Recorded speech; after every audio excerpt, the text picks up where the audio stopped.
Ji, hello everyone. My name is C. S. Sharim Singla, or I will be here with you all to cover one of the most important and one of the topic, one of the subject which I heard a lot of rumors about कि ये बहुत difficult है, paper में इसके question समझ नहीं आते, और एक मैंने सुना कि इसकी लैंग्वेज इतनी डिफिकल्ट होती है लिखनी. There are so many rumours, so many myths.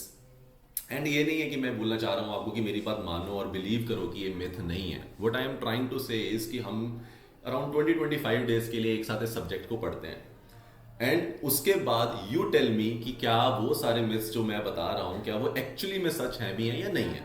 I will not be the one who will be the giving answers for this. I really want you to tell me कि sir actually में ऐसा था नहीं वैसा जैसे हमें लग रहा था. हो सकता है वो मैं अपने कंसेप्ट के थ्रू, हो सकता है वो मैं तुम्हारी अंडरस्टैंडिंग के थ्रू, क्योंकि जिस सब्जेक्ट की मैं बात कर रहा हूं आप लोग समझ ही गए होंगे, वो हमारा बहुत प्यारा सा सब्जेक्ट है सीए इंटर का ऑडिट.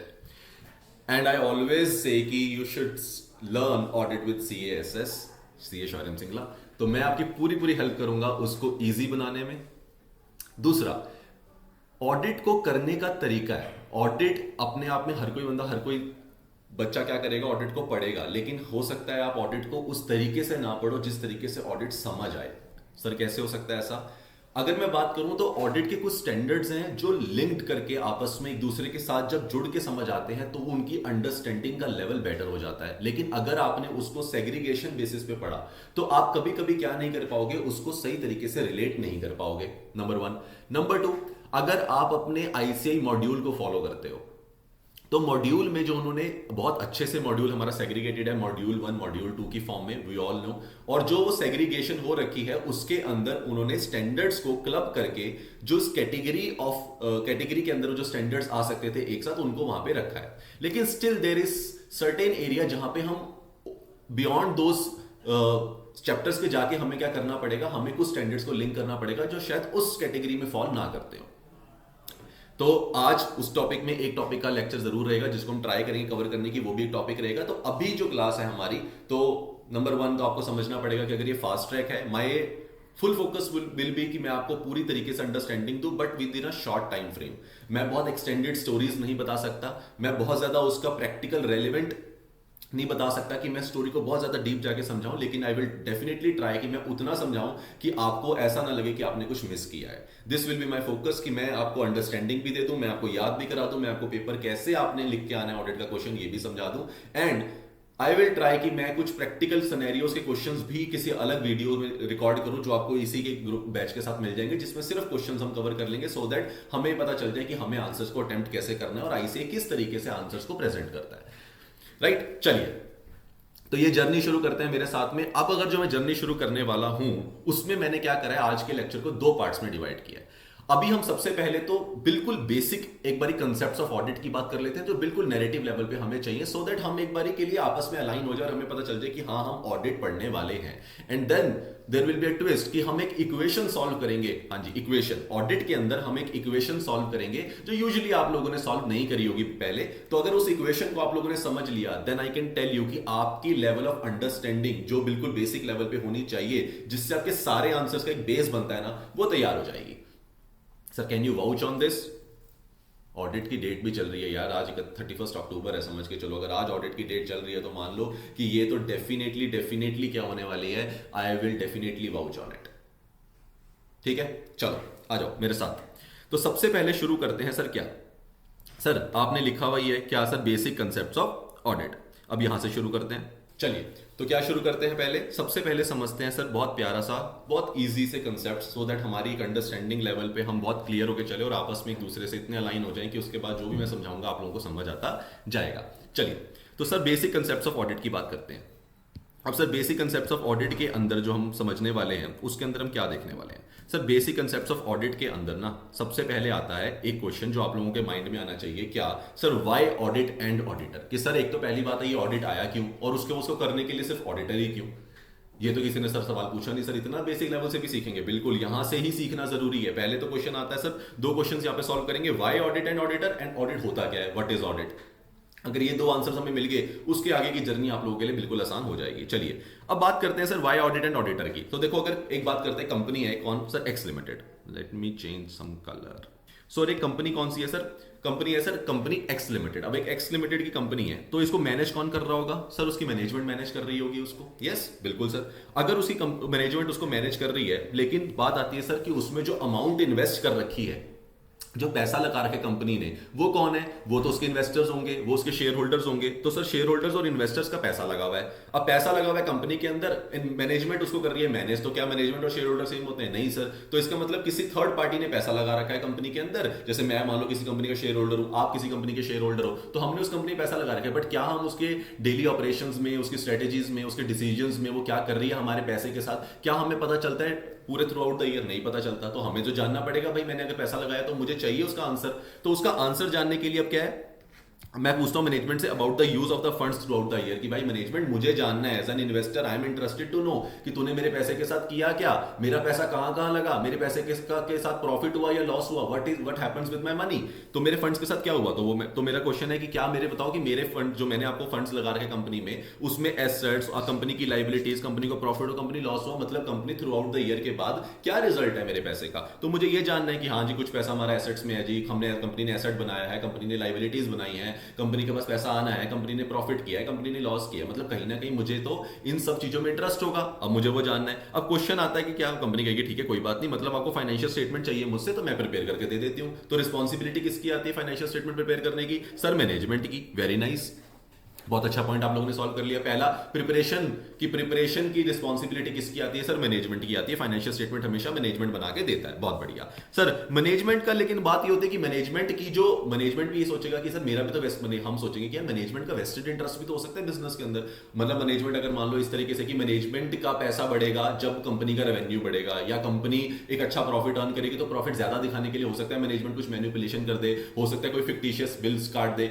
कुछ भी रीजन हो सकता है कि मैनेजमेंट का अपना इंटरेस्ट, मैनेजमेंट का पर्सनल बेनिफिट नजर आ रहा होगा। तो मैनेजमेंट कहीं ना कहीं क्या मैनिपुलेट कर सकती है फाइनेंशियल स्टेटमेंट को? बिल्कुल कर सकती है। तो अगर हम ये मान ले कि जो फाइनेंशियल स्टेटमेंट हमें मैनेजमेंट ने प्रिपेयर करके प्रेजेंट करी, प्रिपरेशन एंड प्रेजेंटेशन किसकी ड्यूटी है? मैनेजमेंट की। उसने हमें प्रेजेंट कर दी, क्या मैं इसको मान लूं कि ये सही कह रहे हैं? नहीं, मुझे वो कॉन्फिडेंस ही नहीं आएगा। बिल्कुल सर। तो अगर वो कॉन्फिडेंस नहीं आएगा तो शेयर होल्डर्स का इंटरेस्ट मैनेजमेंट, मैं मैनेजमेंट पे भरोसा नहीं कर सकता अगर उनका वेस्टेड इंटरेस्ट है तो फिर क्या करना पड़ेगा? मुझे कोई थर्ड पार्टी चाहिए, तो जो ना तो मैनेजमेंट वाला बंदा हो ना ही शेयर होल्डर वाला बंदा हो। मैनेजमेंट की हम शेयर होल्डर से थोड़ी बनवाएंगे, वो तो कुछ भी बनाएगा अपने बेनिफिट के लिए। तो ना तो शेयर होल्डर का बंदा होना चाहिए, ना ही वो कौन होना चाहिए? मैनेजमेंट का बंदा। तो अगर वो दोनों नहीं है तो वो एक थर्ड पार्टी लानी पड़ेगी जो ये बताए कि वो फाइनेंशियल सही है या नहीं है। तो कहानी आती है सर वो थर्ड पार्टी कौन होगी? तो निकल के आता है एक नाम, हम लोग who the CS who are the auditors of the company. तो हम लोग, तो हमें किसकी जरूरत पड़ने वाली है? ऑडिटर की जरूरत पड़ने वाली है। अब आता है सर ऑडिटर वाई, कि ऑडिटर को इसलिए जरूरत पड़ने वाली ताकि वो वेरीफाई करके बता सके जो फाइनेंशियल स्टेटमेंट प्रिपेयर करी है मैनेजमेंट ने, वो क्या है, ट्रू एंड फेयर है या नहीं है। मतलब मेरे को तो यही जानना है ना कि आप जो बोल रहे हो सच बोल रहे हो। आपने बोला इतने की एसेट है, इतने की लायबिलिटी है, ये प्रॉफिट आया, ये हमें लॉस हुआ, ये हमने प्रोविजंस बनाई, whatever you have shown in your financial statement, my whole focus is कि क्या वो सच है या नहीं है, मतलब क्या वो ट्रू एंड फेयर है या नहीं है। तो इसके लिए ऑडिटर को मैं कहूंगा कि ऑडिटर प्लीज इसको क्या करके ऑडिट करके मुझे बता दो कि क्या ये फाइनेंशियल स्टेटमेंट सच बोल रही है या नहीं बोल रही है। बट कहानी आती है सर एक और चीज की, क्या सर? बट बिफोर दैट क्या हमें यह भी तो चेक करना पड़ेगा ना कि कहीं ऑडिटर ऐसा तो नहीं है कि ऑडिटर मैनेजमेंट का ही बंदा हो, मतलब कोई ऐसा तो नहीं है कि ऑडिटर कंपनी की रिलेटेड पार्टी हो, ऑडिटर का भी खुद का कोई वेस्टेड इंटरेस्ट छुपा हो और उसे नजर आए कि मुझे तो मैनेजमेंट के साथ जाना चाहिए क्योंकि मैनेजमेंट ने अगर कुछ अच्छा करके दिखाया या बढ़ा चढ़ा के दिखाया फाइनेंशियल्स में तो मेरे को भी बेनिफिट मिलेगा उसका, क्योंकि मैं भी तो, मेरे में तो वेस्टेड इंटरेस्ट हो सकता है। तो इसलिए sir auditor should not be part of the management, वो मैनेजमेंट का पार्ट भी नहीं होना चाहिए और कहीं ना कहीं वो शेयर होल्डर वाले एरिया से भी नहीं हो सकती, उसका अपना पैसा नहीं लगाना चाहिए बिजनेस के अंदर। मतलब एनीवे इसको कह सकते हैं कि क्या, कि सर क्या वो बंदे का कोई लेना देना नहीं होना चाहिए कंपनी के साथ? बिल्कुल यस। लेना देना नहीं होना चाहिए का मतलब अगर मैं इंग्लिश में उसे ऑडिट टर्म्स में बोल दूं तो क्या बोल सकता हूं कि वो कौन होना चाहिए सर? इंडिपेंडेंट ऑडिटर होना चाहिए। तो यहां से हमारे पास टर्म आई थी इंडिपेंडेंट ऑडिटर की सर। ओके, तो इंडिपेंडेंट का मतलब तो आप लोगों को समझ आ गया। तो इंडिपेंडेंट अगर आप नहीं होगे तो लॉ का सेक्शन है 141(3), वहां पे जाके आपको क्या करना पड़ जाएगा? आप डिस्क्वालिफाइड भी हो सकते हो एज एन ऑडिटर। ये आप लोग जब लॉ पढ़ोगे तब आप लॉ में इसको कवर कर चुके होगे या भी कर रहे होगे। ठीक है, तो ये वाला पॉइंट आपको क्या रखना है, याद रखना है। चलिए अब चलते हैं सर, ये तो समझ लिया हमने कि ऑडिट वाई ऑडिट, ऑडिट की जरूरत क्यों पड़ी, क्योंकि उनको डाउट था इसके लिए उनको ऑडिट करवाना था। ऑडिटर की जरूरत पड़ी और ऑडिटर का पिक्चर में आया जब उन्हें लगा कि किसी थर्ड पार्टी से ऑडिट कराना है तो हमें क्या चाहिए होगा? ऑडिटर चाहिए होगा। अगर सर हमें यह समझ आ गया ना, अब हमारे पास नेक्स्ट क्वेश्चन आना चाहिए सर, कौन सा? नेक्स्ट क्वेश्चन के लिए मुझे एक अच्छा सा प्यारा सा कलर चाहिए which is around yellowish type suits में। चलिए सर अब उसके क्वेश्चन आता है what is audit. Sir question आता है क्या ऑडिट, ऑडिट की डेफिनेशन है, बाय हार्ट लर्न होनी चाहिए आज के बाद से लेके आपको ये डेफिनेशन कभी नहीं भूलनी है, because being an auditor you should learn this by heart. This is the basic definition and we all should know it. ठीक है, तो क्या बोलते हैं सर, ऑडिट इज, पार्ट्स में डिवाइड कर देते हैं इसको। सर ऑडिट एक इंडिपेंडेंट एग्जामिनेशन होती है।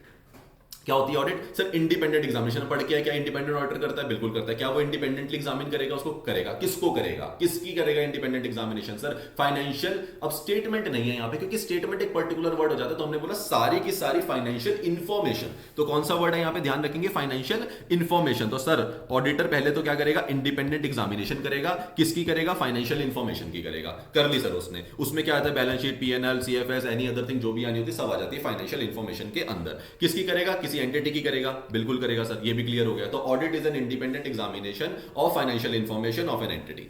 बढ़िया सर। अब आता है क्वेश्चन क्या कि सर क्या उस पर कोई रिस्ट्रिक्शन है कि वो किसकी कर सकता है किसकी नहीं कर सकते? तो डेफिनेशन ने ही क्लियर कर दिया ये डाउट, आपको अलग से नहीं पूछना। आपको कह रहा है वेदर क्या कह रहा है? क्या वो प्रॉफिट ओरिएंटेड हो या ना हो। मतलब एनी कंपनी जो प्रॉफिट कमाती है वो भी इसके अंदर, जो कंपनी प्रॉफिट नहीं कमाती मतलब एनपीओ, नॉन प्रॉफिट ऑर्गेनाइजेशंस, वो भी इसके अंदर आएंगे, उसका भी वो ऑडिट करेगा इररिस्पेक्टिव। अब क्वेश्चन आता है कि सर हर कोई कंपनी हो सकती है, मतलब किसी भी साइज की हो, किसी भी फॉर्म की हो। बिल्कुल, ये भी लिख दिया इररिस्पेक्टिव ऑफ इट्स साइज, मतलब चाहे बड़ी हो चाहे छोटी हो कोई फर्क नहीं पड़ता। और लीगल फॉर्म, किसी भी लीगल फॉर्म में आप बना सकते हो कंपनी को। आप बनाओ कि मुझे सर सोल प्रोप्राइटर बनाना है, उसका भी ऑडिट कर देगा। आप बोलो मैंने एलएलपी बनानी है, उसका भी ऑडिट कर देगा। आप बोलो मैंने कंपनी बनानी है, कंपनी ऑडिटर है। आप बोलो मैंने प्रोप्राइटरशिप करनी है, व्हाटएवर यू फील लाइक, अगर आपको जो भी आपको लीगल फॉर्म में अपनी कंपनी फॉर्म करनी है, 1% कंपनी बनाना चाहते हो वो बना लो। तो किसी को भी कैसे भी बनानी है उसका भी क्या करेगा? इंडिपेंडेंट एग्जामिनेशन करेगा with a view to express and opinion. End में उसे क्या देना है? उसके ऊपर ओपिनियन देना है। क्यों देना है? क्योंकि शेयर होल्डर ने उससे डिमांड करी है कि भाई हमें इतना बता दे कि क्या ये ट्रू एंड फेयर व्यू दे रही है या नहीं दे रही है। तो मेरा ओपिनियन मांग रहे हैं वो मुझसे, because I am the independent person to that company as well as the shareholders. तो जो मैं बोलूंगा वो किसी भी बायसनेस के हिसाब से नहीं बोलूंगा। दैट्स हाउ दे ट्रस्ट में। तो हमारा ट्रस्ट कैसे जनरेट होता है? इस तरीके से हमारा ट्रस्ट जनरेट होता है। तो सर क्या डेफिनेशन आपने पूरी करा दी? बिल्कुल। Audit is sir independent examination होती है। किसकी होती है सर? फाइनेंशियल इंफॉर्मेशन की होती है। उसमें सब कुछ आ जाता है। ऑफ एन एंटिटी, किसी एंटिटी की होगी। अगेन जल्दी जल्दी, वेदर प्रॉफिट ओरिएंटेड और not, irrespective of its size and legal form. क्या आ गया? With a view to express an opinion, ताकि सर मैं उस पर क्या कर पाऊं? ओपिनियन फॉर्म कर पाऊं। I hope I am making sense to you. Yes, चलिए सर ये तो समझ आ गई है। सर अब कहानी आती है कि एक तो हम वर्ड के ऊपर फोकस करने वाले हैं, हमें करना है ओपिनियन के ऊपर। अभी बताऊंगा क्यों। अब उसके बाद मैं अभी आगे लेके चलता हूं। अब आगे लेके मैं गया तो मैंने क्या बोला कि सर क्वेश्चन आता है, ये जो आपने बोला क्या, independent examination of financial information, आपने बोला मुझे फाइनेंशियल इंफॉर्मेशन को मुझे एग्जामिन करना है। ठीक है, बीइंग एन ऑडिटर, मैं ऑडिटर हूं। अब मुझे समझाओ कि भाई मैं कैसे करूं। और बिल्कुल इनिशियल स्टेज पे आ जाओ, आप ऑडिटर बने हो, आपको लिख दिया, डेफिनेशन ने लिखा हुआ है independent examination of financial information. अब द होल पॉइंट इज कि सर कैसे करना है? कोई तो बेंचमार्क हो, कुछ तो ऐसा हो जिसके बेसिस पे मैं ये बोल पाऊं कि ये जो मैंने एग्जामिनेशन करी है ये सही बोल रही है, गलत बोल रही है। बिल्कुल, मतलब आपको एक बेंचमार्क सेट चाहिए। वो बेंचमार्क कौन देते हैं फाइनेंशियल इंफॉर्मेशन के लिए? आपका अकाउंट्स में क्या आएंगे सबसे पहले मुंह पे सर? बिल्कुल अकाउंटिंग स्टैंडर्ड्स। तो अकाउंटिंग स्टैंडर्ड्स ने बता रखा है कि हर चीज अकाउंट्स में कैसे करी जाएगी, कहां कहां पे क्या क्या होना चाहिए, कैसे आपको प्रेजेंटेशन करनी है, कैसे आपको डिस्क्लोजर करना है, सब कुछ बता रखा है, कैसे अमाउंट बुक करनी है। बिल्कुल सर। एंड साथ में शेड्यूल 3, आप इसको तो भूल नहीं सकते, बाय हार्ट आपको लर्न होना चाहिए, क्योंकि आप अकाउंट्स वाले बच्चे हो। तो इसका मतलब सर जो मुझे इंडिपेंडेंट एग्जामिनेशन करनी होती है, क्या वो मुझे शेड्यूल 3 और अकाउंटिंग स्टैंडर्ड्स के बेसिस पे करनी होती है? बिल्कुल करनी होती है। लेकिन ऑडिट, ये तो वर्ड अकाउंट्स के हो गए सर, ये तो सर अकाउंट्स के वर्ड हो गए। आप अकाउंट्स थोड़ी पढ़ा रहे हो। बिल्कुल सही बात है। अगर मैं अकाउंट्स नहीं पढ़ा रहा हूं तो मैं क्या पढ़ा रहा हूं? ऑडिट पढ़ा रहा हूं। सर ऑडिट में, ऑडिट के लिए इनको क्या बोलेंगे? इनको बोलेंगे आपका वही प्यारा वर्ड जो आपको हमेशा याद नहीं रहता है sir, FRF, financial reporting framework. तो हमने बोला कि जो तुम्हें फाइनेंशियल इंफॉर्मेशन एग्जामिन करनी है ना ऑडिटर, वो तुझे फाइनेंशियल रिपोर्टिंग फ्रेमवर्क के हिसाब से चेक करनी है कि वैसी मैनेजमेंट ने बनाई है या नहीं बनाई है। वो तेरे लिए क्या है? एक बेंचमार्क है। अगर तूने वैसा समझ लिया और उसके हिसाब से मैनेजमेंट बनाई है तो बोल दियो सही बनाई है, नहीं बनाई है जो अगर गलत होगा तो अपना ओपिनियन उस तरीके से दे देना।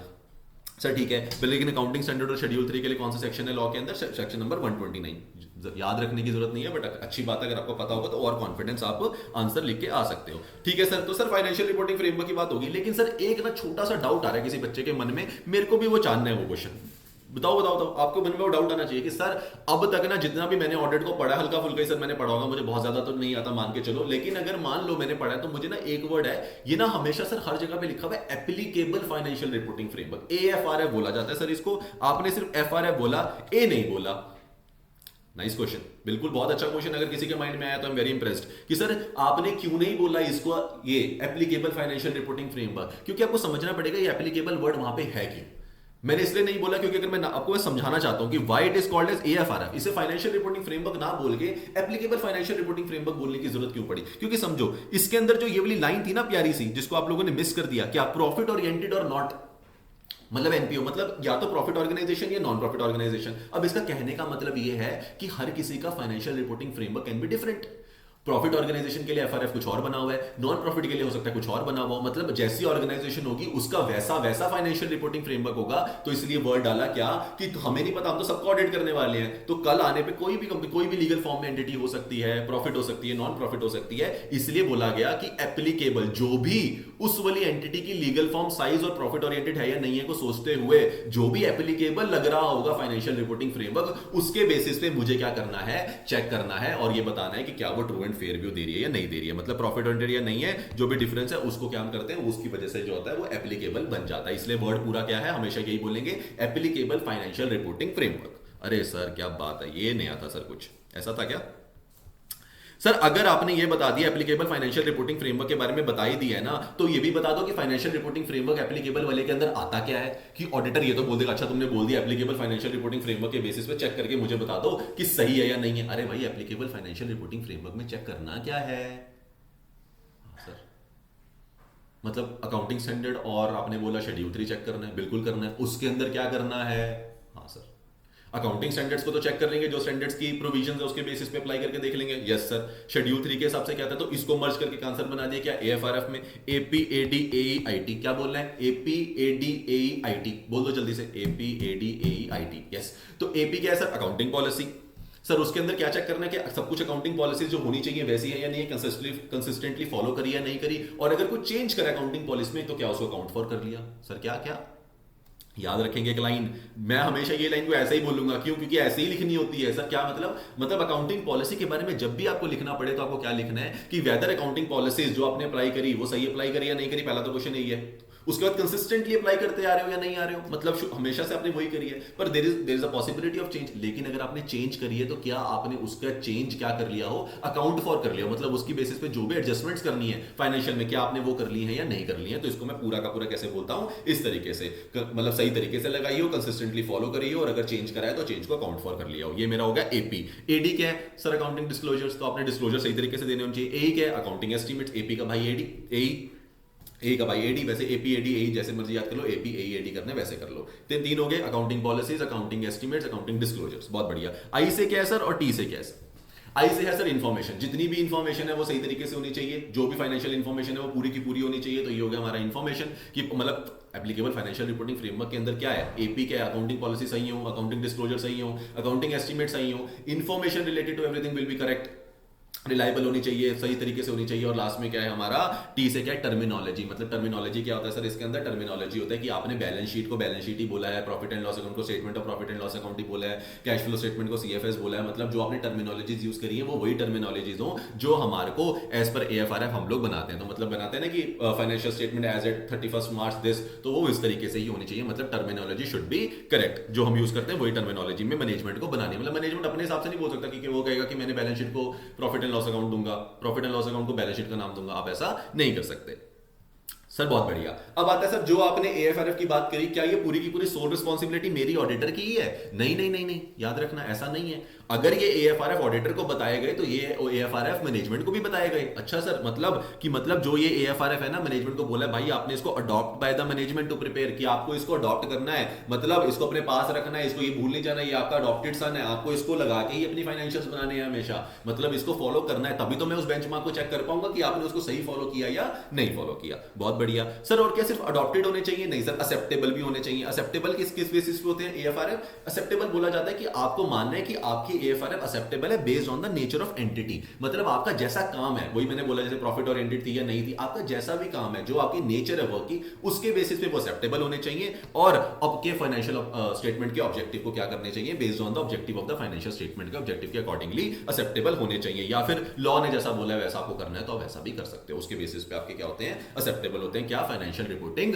फ्रेमवर्क। सर यहां पे हमारा एएफआरएफ का टॉपिक खत्म हो जाता है, बिल्कुल बेसिक कांसेप्ट्स में। यस लेकिन सर थोड़ा सा और आगे आते हैं सर। क्या सर, जो आपने बोला कि फाइनेंशियल स्टेटमेंट्स, अगर बात आती है कि फाइनेंशियल स्टेटमेंट प्रिपेयर कर दी मैनेजमेंट ने एएफआरएफ के हिसाब से, वेल डन, हमने चेक करी, कुछ सही लगा सब कुछ, तो क्या लिख देंगे कि सब कुछ सही है, gives a true and fair view. Sir सही नहीं लगा सब कुछ तो क्या करेंगे? तो बात आती है कि financial statements are not prepared as per AFRF. Sir अगर फाइनेंशियल स्टेटमेंट एएफआरएफ के अकॉर्डिंगली नहीं बनी है तो ये तो बहुत कंसर्न है भाई। अगर नहीं बनी है तो मेरे माइंड में एज एन ऑडिटर मेरे को कभी भी डायरेक्टली कंक्लूजन पे नहीं पहुंचना है। पहले मुझे सोचना है क्या ये इंटेंशनली नहीं बनी है या अनइंटेंशनली नहीं बनी है। हो सकता है आपसे अनइंटेंशनली कुछ एएफआरएफ लगाने में गलती होगी, may be due to lack of knowledge, कोई वैल्यूएशन की चीज आ गई जहां पे एक्सपर्ट की जरूरत थी, मैनेजमेंट ने सोचा हम खुद से कर देंगे। अकाउंटिंग जजमेंट इन्वॉल्व होती है अकाउंटिंग एस्टिमेट्स के अंदर, हो सकता है मैनेजमेंट से जजमेंट में गलती, मतलब अनइंटेंशनली एक एरर आ गया है। अनइंटेंशनली अगर आपसे हुआ है तो अलग चीज है, अनइंटेंशनली भी आप लोग कर सकते हो। आप बताना नहीं चाहते हो, आप कहना चाहते हो मेरे से गलती हो गई, लेकिन मुझे अब समझ आ रही है कि इंटेंशनली आप लोगों ने क्या करा है, एएफआरएफ नहीं लगाया है। अगर ऐसा है तो क्या बोलेंगे? अगर इंटेंशनली आप करते हो तो उसका नाम ऑडिट लैंग्वेज में क्या दे दिया? अगर आपने इंटेंशनली एएफआरएफ फॉलो नहीं करा तो मतलब आप कहीं ना कहीं इंटेंशनली फ्रॉड के मूड में हो, तो मतलब आप फ्रॉड करना चाहते हैं मैनेजमेंट। और दूसरी अनइंटेंशनली का नाम होता है एरर। तो या तो वो फ्रॉड से होगा या फिर वो एरर से होगा, तो ये बन जाता है फ्रॉड एंड एरर। सर अगर फ्रॉड एंड एरर हो जाता है तो क्वेश्चन आता है सर फ्रॉड एंड एरर किस किस में होगा? फिर तो फ्रॉड एंड एरर किस में होता है? एपीसीडी में। तो क्या फ्रॉड एंड एरर किस किस में होगा? फ्रॉड क्या करेंगे? अनइंटेंशनली कहां मिस्टेक करने वाला हूं मैं, इंटेंशनली क्या गलती हो सकती है मुझसे, मतलब एरर कहां हो सकता है, फ्रॉड किस चीज में हो सकता है? एपीसीडी में। सर एपीसीडी बिल्कुल, एपीसीडी। सर एपीसीडी क्या होता है सर? ए से होता है सर अमाउंट्स के अंदर गलती कर सकते हो, पी से होता है प्रेजेंटेशन, सी से होता है क्लासिफिकेशन, डी से होता है डिस्क्लोजर। मतलब सर अमाउंट के अंदर गलती करना आसान है, बिल्कुल 5,000 की सेल है 50,000 की दिखाना तो बहुत ही आसान है, तो अमाउंट्स के अंदर आपने इंटेंशनली मिस्टेक करी है। दूसरा, अगर मैं पी से बात करूं, प्रेजेंटेशन आप लोगों ने सही तरीके से नहीं करी, जहां पे प्रेजेंट जिसको करना चाहिए था आपने सही से नहीं दिखाया। अगर आपको प्रोविजन दिखानी थी डेप्रिसिएशन के अंदर, उसका हेड आपने गलत लिया, आपने इधर दिखाया, जबकि आपको शेड्यूल 3 बोलता है कि उसको कैसे शो करना है, आपने प्रेजेंटेशन सही नहीं करी। डिस्क्लोजर बोलता है आपने डिस्क्लोजर सही तरीके से नहीं करा, डिस्क्लोजर के लिए प्रॉपर तरीके से शेड्यूल 3 बताता है आपको डिस्क्लोजर कैसे देने, लेकिन आपने नहीं दिए। और क्लासिफिकेशन, आपने रेवेन्यू आइटम को एक्सपेंडिचर में डाल दिया, आपने क्लासिफिकेशन का एरर कर दिया। तो मतलब आप कहीं भी क्या कर सकते हो, फ्रॉड कर सकते हो और एरर कर सकते हो, तो उसे क्या बोलते हैं? एपीसीडी। अब एपीसीडी का मतलब दूसरी तरफ में बोलूं और एक ऑडिट लैंग्वेज में, ये भी ऑडिट लैंग्वेज है लेकिन और ऑडिट लैंग्वेज में बाकी कई चैप्टर्स में आपको कैसे बोला जाएगा? COT ABD. तंग करना है थोड़ा सा उसने आपको, मतलब बिल्कुल सेम है। सीओटी का मतलब होता है क्लास ऑफ ट्रांजैक्शंस, एबी का मतलब होता है अकाउंट बैलेंसेस, डी का मतलब होता है डिस्क्लोजर। अब क्लास ऑफ ट्रांजैक्शंस के अंदर पूरी पीएनएल की आइटम्स आ जाती हैं, एबी के अंदर पूरी बैलेंस शीट की आइटम आ जाती हैं, प्रेजेंटेशन डिस्क्लोजर के अंदर तो पूरा का पूरा डिस्क्लोजर आपका आ जाता है। तो कहीं भी आपने इनमें से किसी भी एरिया में आप क्या कर सकते हो?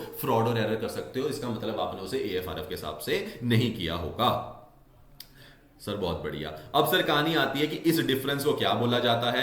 इसका प्यारा नाम आ गया हमारा क्या, कि सर अब जो हमने ये करा और इसमें जो डिफरेंस आया, मतलब जो हमने एएफआरएफ के हिसाब से लगाना था लेकिन एएफआरएफ के हिसाब से हमें नहीं मिला, तो उसके बीच में कहीं ना कहीं एपीसीडी के अंदर या तो कोई फ्रॉड है या तो कोई एरर है। उस डिफरेंस को क्या बोलते हैं सर? उस डिफरेंस को बोलते हैं मिस स्टेटमेंट्स। कि हमें अब ऑडिटर को एंड में क्या फाइंड करनी है? ऑडिटर को अपनी ऑडिटर को समझ लेना, ऑडिटर को 200 वाली जो स्टैंडर्ड है जिसमें ऑडिटर शुरू करता है, 300 में आता है, ऑडिटर के का एम होता है 700 में रिपोर्ट जाके साइन करना। उसके बीच में सिर्फ एक ही ऐसी चीज है जो ऑडिटर को पूरे तरीके से तंग करके रखती है और जो ऑडिटर को रोकती है, बार बार उसे ऑडिट रिपोर्ट साइन करने में डिले करवाती है, तंग करती है, रातों की नींद उड़ा देती है, उसका नाम होता है मिसस्टेटमेंट। अगर आपने मिसस्टेटमेंट सही तरीके से समझ लिया, जो हमारा पार्ट नंबर 2 अभी साथ में शुरू करने वाले हैं इसका टॉपिक, अगर आपने वो सही तरीके से समझ लिया, ट्रस्ट मी, उसके बाद ऑडिट बिल्कुल सिंपल लगने वाला है। तो सर इसका मतलब ये बहुत बड़ी की है क्या इसकी? बिल्कुल यही सबसे बड़ी की है ऑडिट के अंदर, टू अंडरस्टैंड मिसस्टेटमेंट्स। कैसे होती है मिसस्टेटमेंट, कितने तरीके की होती है मिसस्टेटमेंट, कैसे सोचना होता है मिसस्टेटमेंट को लेके, कैसे चेक करना होता है मिसस्टेटमेंट को, ताकि हम एंड में ये बोल पाए कि मेरी ऑडिट रिपोर्ट में ट्रू एंड फेयर है या नहीं है। ओके सर, तो सर कहानी आती है मिसस्टेटमेंट को आपको एक्सप्लेन तो करना पड़ेगा, मिसस्टेटमेंट होती क्या है, मिसस्टेटमेंट के बारे में। तो उससे पहले मैं छोटे छोटे और 2 कंसेप्ट खत्म करता हूं, फिर आता हूं मिसस्टेटमेंट के ऊपर। चलो सर ठीक है। सर पहला कंसेप्ट क्या आता है कि सर क्यों मैंने बोला था, मैंने एक चीज मार्क करवाई थी सर, कहीं तो करवाई थी आपने, ये वर्ड मार्क करवाया था मैंने, बिल्कुल सर, ये आपने बोला था ओपिनियन पे बात करेंगे, आ जाओ ओपिनियन पे बात करते हैं। सर ओपिनियन फॉर्म करने के लिए क्या करना पड़ेगा? लास्ट लाइन में आपने ऑडिट की डेफिनेशन में लिख दिया, हमने देखो प्रॉफिट ओरिएंटेड और नॉट का मतलब नीचे समझ लिया कैसे लिंक कर रहा है वो, ठीक है ना। साइज और लीगल फॉर्म के बारे में भी हमने बात कर ली। अब आता है with the view to express an opinion. अब आता है सर ओपिनियन फॉर्म करना, बट सबको पता है ओपिनियन तो 700 की सीरीज में जाके फॉर्म होता है। बिल्कुल सर, ओपिनियन फॉर्म करने के लिए क्या चाहिए? सर ओपिनियन फॉर्म करने के लिए पहले आपको चाहिए होगा ऑडिट एविडेंस, क्योंकि आप ऑडिट एविडेंस के बेसिस पे तो ओपिनियन फॉर्म करते हो। ऑडिट एविडेंस के बेसिस पे ओपिनियन फॉर्म करोगे और ऑडिट एविडेंस का जो बेसिस पे ओपिनियन फॉर्म करोगे उसके लिए आपको उसके अंदर आनी चाहिए एश्योरेंस। अब ये भी तो बोलोगे जो मैंने ऑडिट एविडेंस फॉर्म करे हैं, जो मेरे को मिले ऑडिट एविडेंस, वो सही है या नहीं है, मतलब आपको कंक्लूड तो करना पड़ेगा कि ये है या नहीं है। तो इसीलिए इसको करने के लिए हमारे पास दो छोटे कंसेप्ट और हैं। क्या सर? जो एश्योरेंस होती है वो कौन सी? अब ऑडिट, अब कितना ख्याल रखे आपका आईसीआई ने, मैं बता नहीं सकता आपको कितना बड़ा थैंक यू करना चाहिए आईसीआई को इस चीज को लेके कि आईसीआई ने ये भी बोला कि ऑडिटर तेरे पे सारी की सारी रिस्पॉन्सिबिलिटी जरूर है, लेकिन तू ये भी याद रखना कि जो तेरे को प्रिपेयर और प्रेजेंट करके दे रही है वो मैनेजमेंट है, हमने इस बात का ख्याल रखा है इसलिए, और हमने तेरे को ऑडिटर का नाम इसलिए दिया कि तू इन्वेस्टिगेटर भी नहीं है। ये 200 के ऐसे छोटे छोटे टॉपिक है जो मैं ऐसे ही खत्म कर दूंगा कि सर तू ऑडिटर है, तू इन्वेस्टिगेटर भी नहीं है, तो इसलिए तेरे को बोला है क्या कि तेरे को एब्सोल्यूट एश्योरेंस नहीं देनी है। तो ये नहीं बोलेगा कि 101% मैं पक्का के तरीके से कह सकता हूं कि ये ट्रू एंड फेयर व्यू दे रही है, because this is not prepared और presented by me, this is prepared and presented by management. I can only check, और जो मेरी गाइडलाइंस बोलती है मुझे किसकी सर, जो मुझे गाइडलाइंस बोलती है किसकी सर, एएफआरएफ के हिसाब से जो मुझे करने को बोलती है उसके बेसिस पे आई कैन से कि जितना मुझे मैंने चेक करा उसके बेसिस पे जितनी इंफॉर्मेशन मुझे प्रोवाइड करी, मुझे क्या मिल सकती है, सिर्फ रीजनेबल एश्योरेंस मिल सकती है। इसका एक और अगर मैं बात करूं ना, थोड़ा सा टॉपिक टच कर दूं कहां पे, फर्स्ट चैप्टर में जाके कि सर इसकी वजह से, इसका मतलब क्यों है कि ये मिल सकती है, क्योंकि कहीं ना कहीं कुछ ना कुछ क्या है, इनहेरेंट लिमिटेशंस भी हैं ऑडिट की। ऑडिट की अपनी कुछ इनहेरेंट लिमिटेशंस हैं जिसके बेसिस पे मैं कभी भी क्या नहीं ले सकता हूं, मैं कभी भी एब्सोल्यूट एश्योरेंस नहीं ले सकता हूं। मेरे पास हमेशा क्या रहेगी, रीजनेबल एश्योरेंस रहेगी। इतने छोटे छोटे टॉपिक हम बाद में कवर कर लेंगे, बिल्कुल बेसिक है, ठीक है, टेंशन नहीं लेनी है। अभी हम इंपॉर्टेंट पे कवर करेंगे क्योंकि हमारा पहले हमारे को बिल्डअप अच्छा बनाना है, फिर ये छोटे छोटे टॉपिक्स तो यूं निकल जाएंगे। चलिए सर, अब आता है कि ठीक है सर समझ गए, absolute assurance no, limited assurance no, reasonable assurance yes. क्या बोल के सर बीच में एक वर्ड होता है लिमिटेड एश्योरेंस भी, वो डिफरेंस में पूछ लेता है। लिमिटेड एश्योरेंस का मतलब है कि मेरे पास है लेकिन मेरे पास पूरी तरीके से नहीं है, वो रीजनेबल भी नहीं है, एब्सोल्यूट तो बिल्कुल नहीं है, मतलब रीजनेबल से थोड़ी सी कम थोड़ी सी ज्यादा हो सकती है कि लिमिटेड है, बट हमें क्या चाहिए, हमें तो रीजनेबल एश्योरेंस ही चाहिए।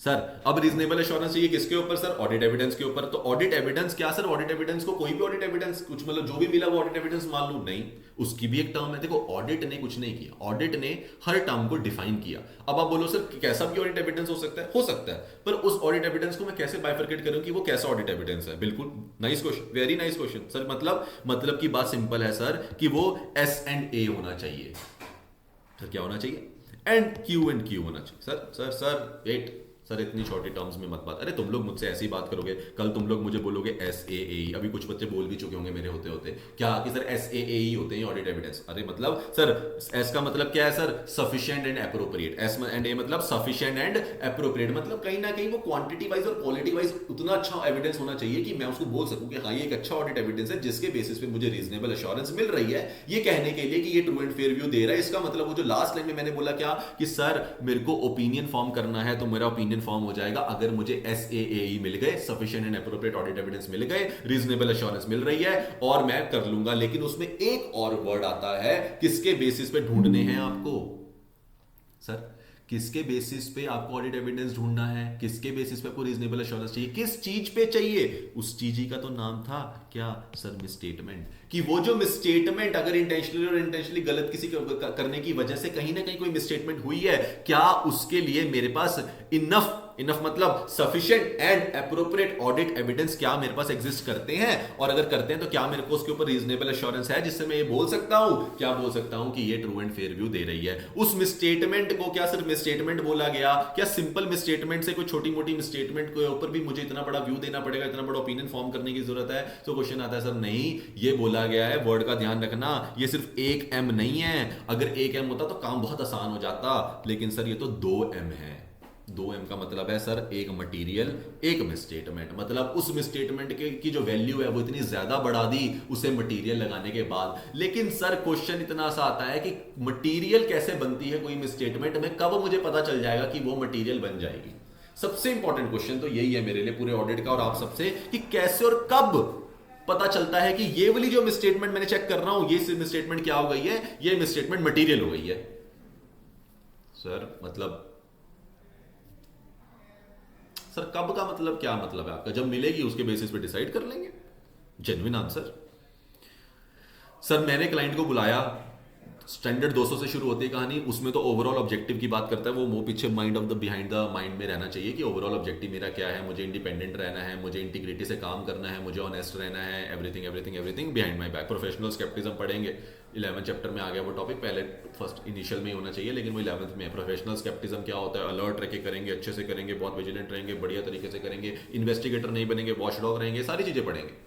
लेकिन इन सारी चीजों में मतलब अगर क्लाइंट मेरे पास आया, मेरे पास बैठा, उसने मुझे कहानी सुनानी शुरू करी, अपने बिजनेस के बारे में बताया, फाइनेंशियल आके प्रेजेंट करे, उसी टाइम पे बोल दूं अरे ये तेरी मटेरियल में स्टेटमेंट ला, तेरे को मैं क्या करके दे रहा हूं, ओपिनियन दे रहा हूं, नहीं।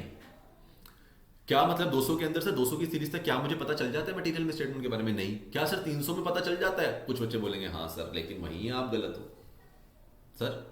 300 में आपने रैप जरूर लगा दिया, रिस्क असेसमेंट प्रोसीजर आपने जान लिया उसके अंदर कितना रिस्क है, क्योंकि आपको रीजनेबल एश्योरेंस मिल रही है या नहीं मिल रही, आप sufficient and appropriate audit evidence ढूंढने जा रहे हो, बिल्कुल जा रहे हो। I am very impressed by your objective कि आप लोगों को ये चाहिए, आप लोगों को याद आया कि सर 300 में रिस्क असेसमेंट प्रोसीजर आता है, जिनको नहीं याद आया याद करेंगे। 300 में सर रिस्क असेसमेंट प्रोसीजर आता है, 300 की सीरीज में 315 के अंदर होता है वो, ठीक है। पर उसको लगाने के बाद भी ये कंसेप्ट आता है फर्दर ऑडिट प्रोसीजर सर, फिर उसको लगा लेंगे तो सर उससे आंसर मिल जाएगा, नहीं मिलेगा। तो नाउ यू आर लाइंग। अच्छा चलो ठीक है, मैं हो सकता है झूठ बोल रहा हूं, अगर मैं झूठ बोल रहा हूं तो आ जाओ हम अपना शुरू करते हैं आज का इंपॉर्टेंट से भी इंपॉर्टेंट टॉपिक, जिसका नाम है वो इक्वेशन जिसकी मैं बात कर रहा था। अगर किसी ने मुझे इस इक्वेशन को सॉल्व करके दे दिया तो फिर उसको ये लेक्चर ही लगाने की जरूरत नहीं है। सर ऐसे मत बोलो सर। अच्छा चलो सर, हमें पढ़ना, हमें समझनी इक्वेशन की एस से 315 प्लस एस से 330 इक्वल्स टू कैसे होता है एस से 450 के। सर 315 प्लस 300 की तो मैथ्स भी वीक लग रही है सर। सर 665 बनता है, बिल्कुल बनता है, लेकिन ये ऑडिट में नहीं बनता। ऑडिट में बनता है क्या सर, 315 प्लस 330 इक्वल्स टू 450। और इसके बाद आपका पता क्या रास्ता खुल जाता है, 700 का सीधा। सर इस इक्वेशन में हम पहुंच जाएंगे 700 तक, बिल्कुल। पर जिनको लग रहा है यहां तक आप पहुंच जाओगे, आप गलत हो। चलो प्रूव करता हूं, आइए let's go to the notes and start.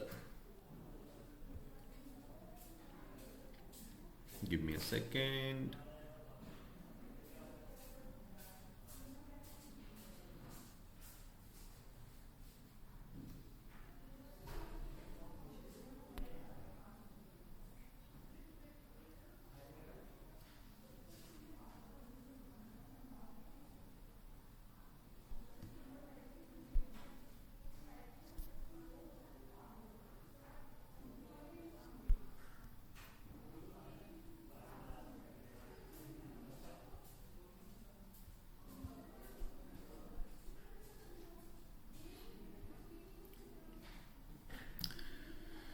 Sir, okay. Okay, sir, okay. Now we get it. Now we get it.